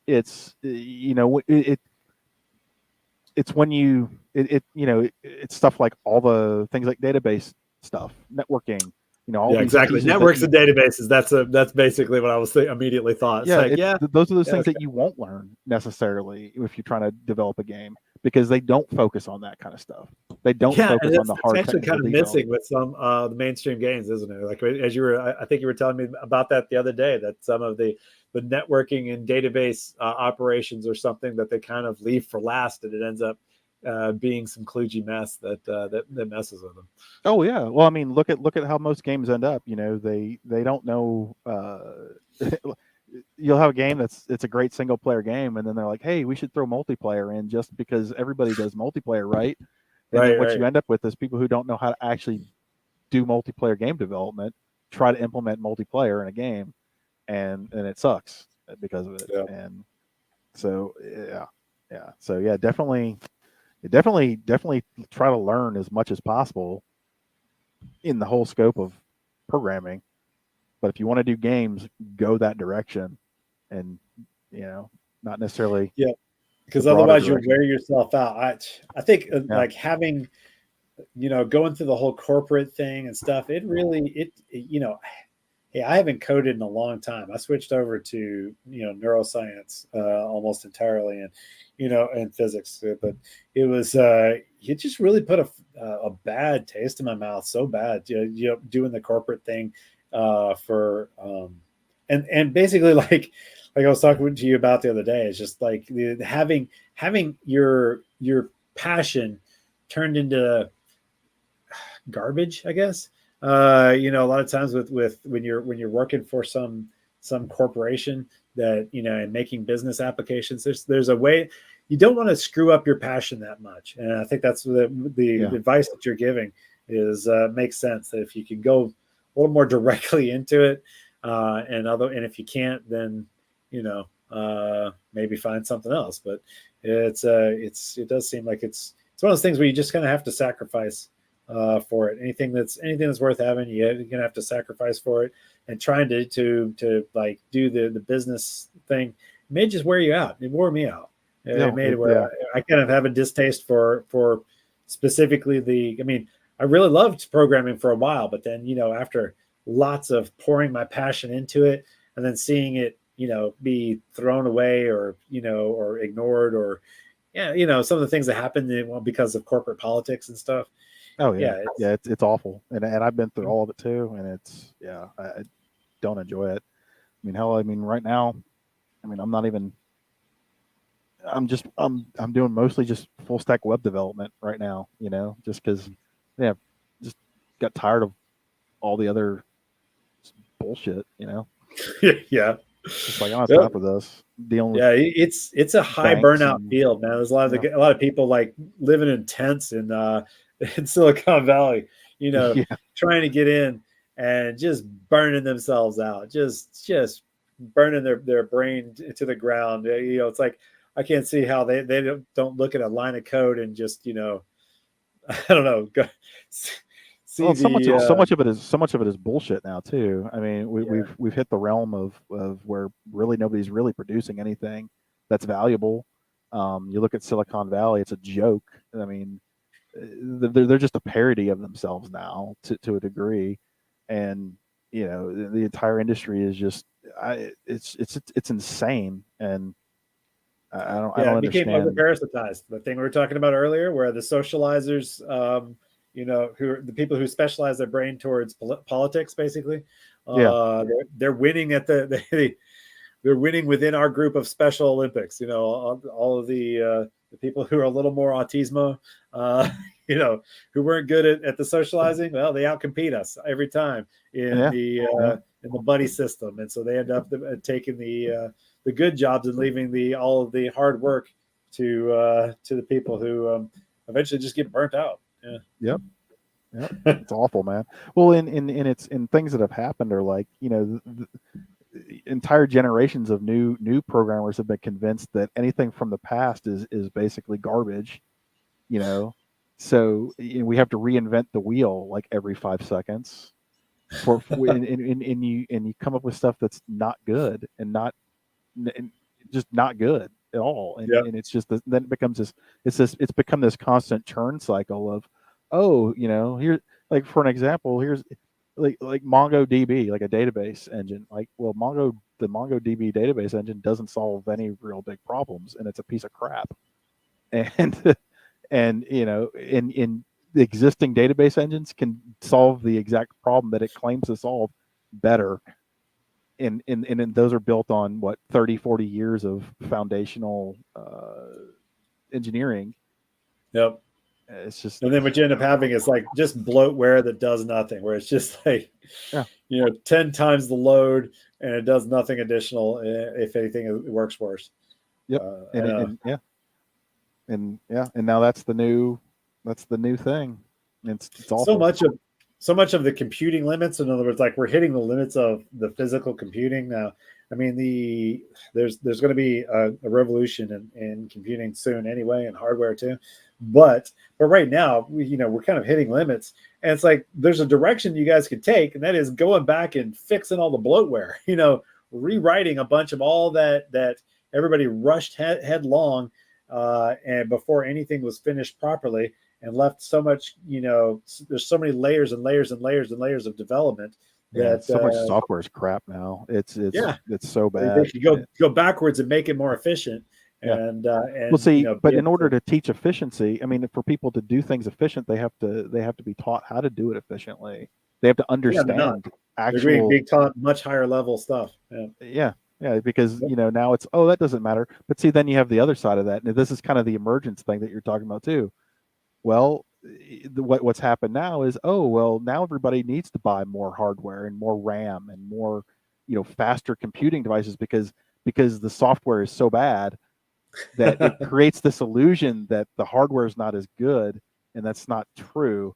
It's the software that's getting bad, and Yeah, and then it's just this. It's now this cycle of just slower and less efficient software constantly, and it's awful.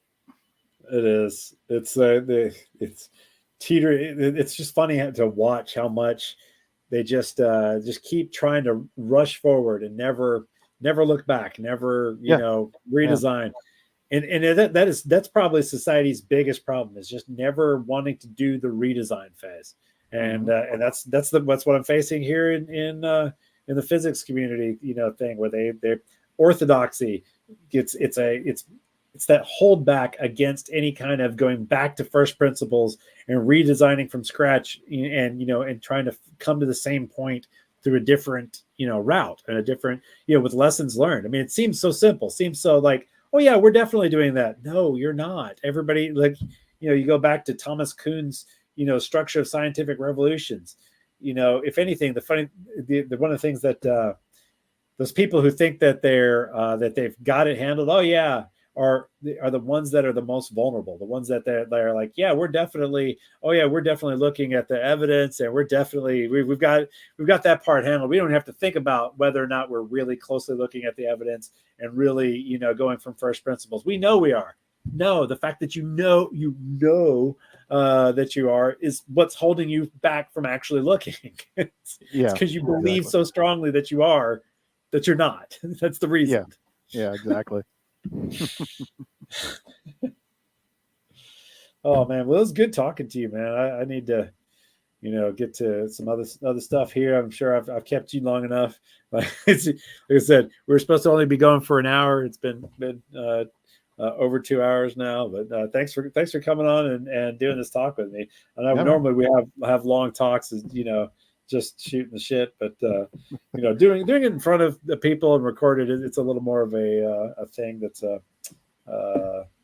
oh, it's not exactly the same, but I wanted to get at least one of our conversations done, and also try to hit both of our projects, our passion projects, talk a little bit about them and stuff. But Yeah, yeah, man, it's really yeah. really good. Thanks for having me. Yep. I'm gonna let you go. And oh wait, we've got some people who are commenting.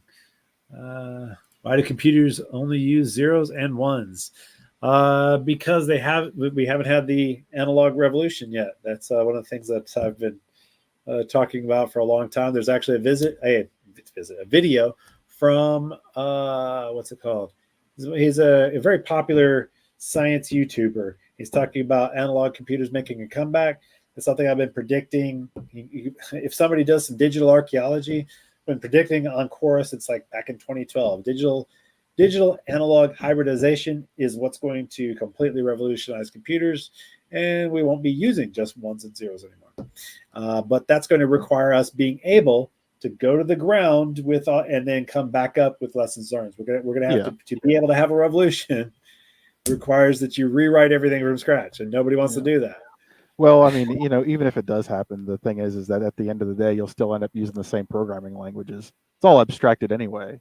You don't Yeah. program in ones and You have zeros. to like cut You, out a you lot of the. You have to redesign the libraries, and you can still use the high level yeah, stuff. yeah, because you're just sitting on multiple layers of abstractions. Seems maybe more efficient if more digits are used. Well, the digits have to do with on or off. Yeah, it's And so logical gating. It's yeah, logic gates. yeah. So it's basically, is power flowing or is it not? Is the reason why we Mhm. started using on and off, just two Yep. zeros and ones. It's because it's two states, and so basically trying to use multiple states for calculation requires a very different theory, and also a level of control that is not as, it's a little It would more prone actually, to error. yeah, I was gonna say it would probably likely be less efficient in the long run. Well, I mean, that's eventually what analog will do, but there's so digital has specific uh, benefits and specific deficits, and the same thing is true of analog. And so where like so zero and one represent two exact states, Mhm. and so instead of having anything in between, because if you start having a spectrum of states, then there's a problem there. There's an additional layer of accuracy that is exponentially more difficult to control. Yeah, And so, it's like pots. Like if you've got a potentiometer, you can go between 0 and 1 with a potentiometer, but you have all the values in between that. Does that make sense? Like to yeah, get and it. it's going to be very Yeah, prone to noise, and that's the whole yeah, issue with quantum computing. There's fake quantum computing, which is what most people are taught about in pop sci, and then yeah. there's real quantum computing, where basically they're just using the fact that uh, that things are waves at the lower level, and so Mhm. whenever you using waves together, they interfere, and that's what analog computation is, wave computation. And so, but that is basically everything between 0 and 1. But then you have to use, there's a totally different philosophy around computing at that point, because mathematics and all of those things are all about precision.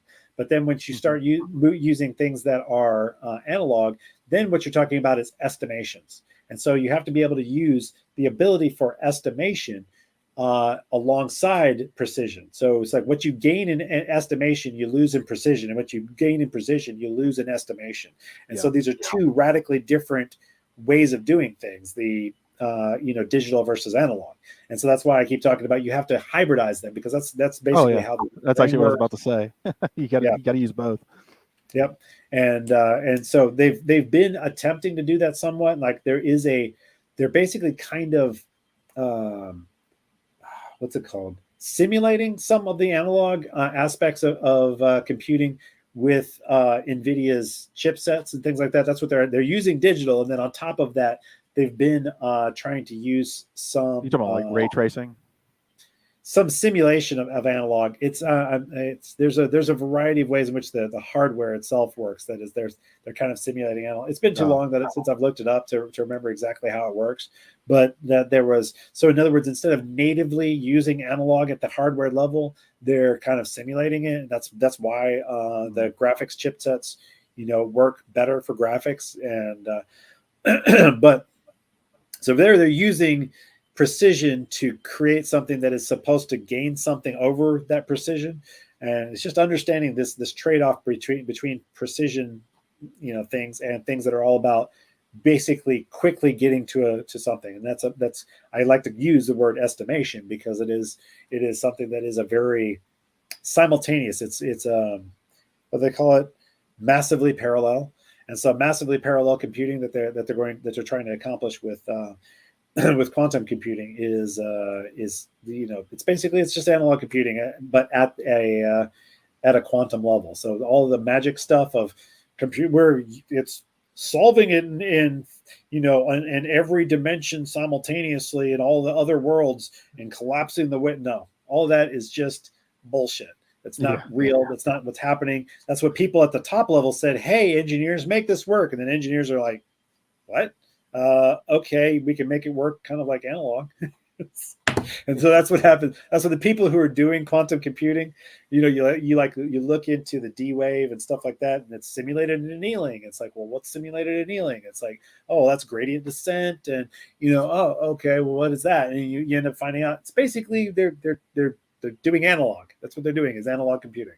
And so it's not any of the magic quantum stuff, all the quantum magic bullshit that they talk about in the news. And every time they talk about quantum computing, this is how it works and that's why it works. It's completely 100% wrong.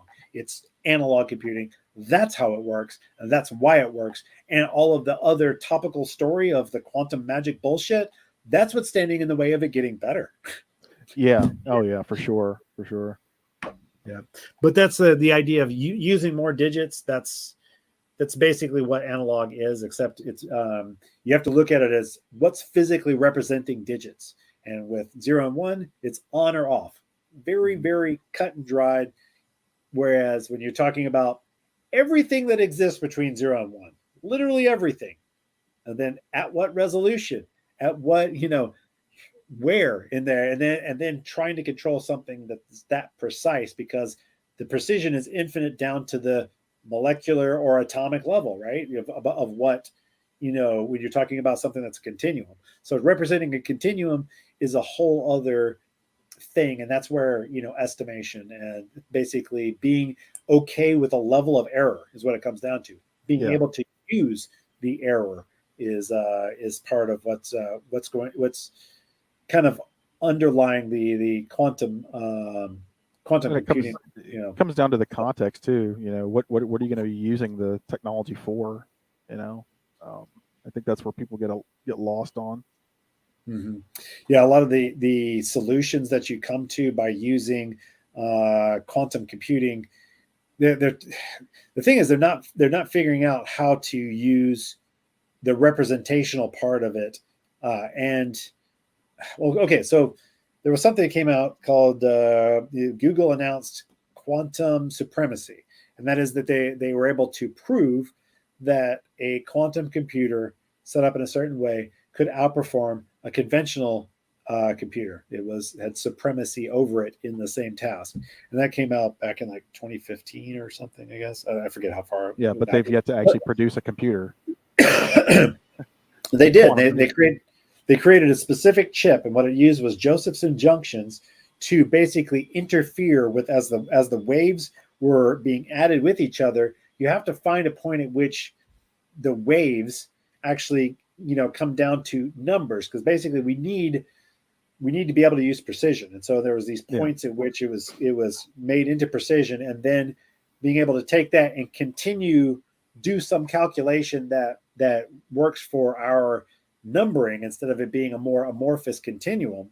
you have to be able to switch between, discrete and continuous, because the waves that are traveling across this chip are continuous. Well, then how do you make that into something discrete, and how do you represent it? And, going back and forth between those things, that's, that the way in which continuous and discrete work together is the problem that they're trying to solve. That is the real actual hoop to jump through, or the hump to get over in quantum computing. That is that they're right at they're kind of at the cusp of doing it. As a matter of fact, they probably do have it solved by a couple of different systems right now. But that now you're talking about something that is militarily relevant. And once you get there, then there's a whole lot of secrecy, cover up, disinformation, blah blah blah. So because right now theoretically China may be ahead of us on AI, and maybe ahead of us on quantum computing,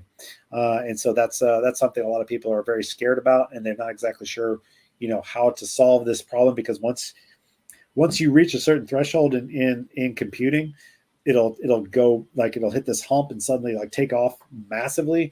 And then there's this asymmetrical power difference between large entities like different countries.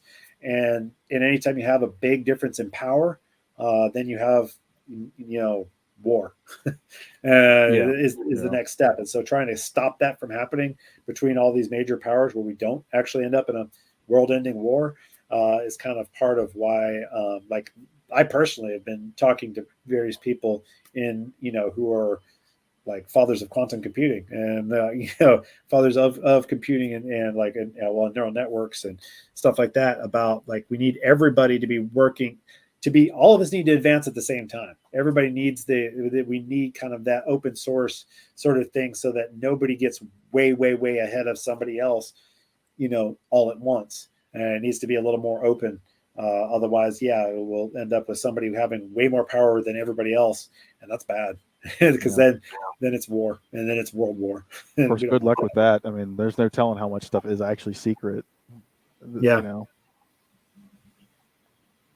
Yeah, I don't know. It's a little scary. That's a little scary. Yeah. But okay. Well, we answered the questions that came, or the comments that came through. So I'll go ahead and close this out then. And with the classicgamingarena.com. Check it out, guys. And it's good talking to you, man. Yep. Same. Take it easy. Take care, man. Bye. Good night.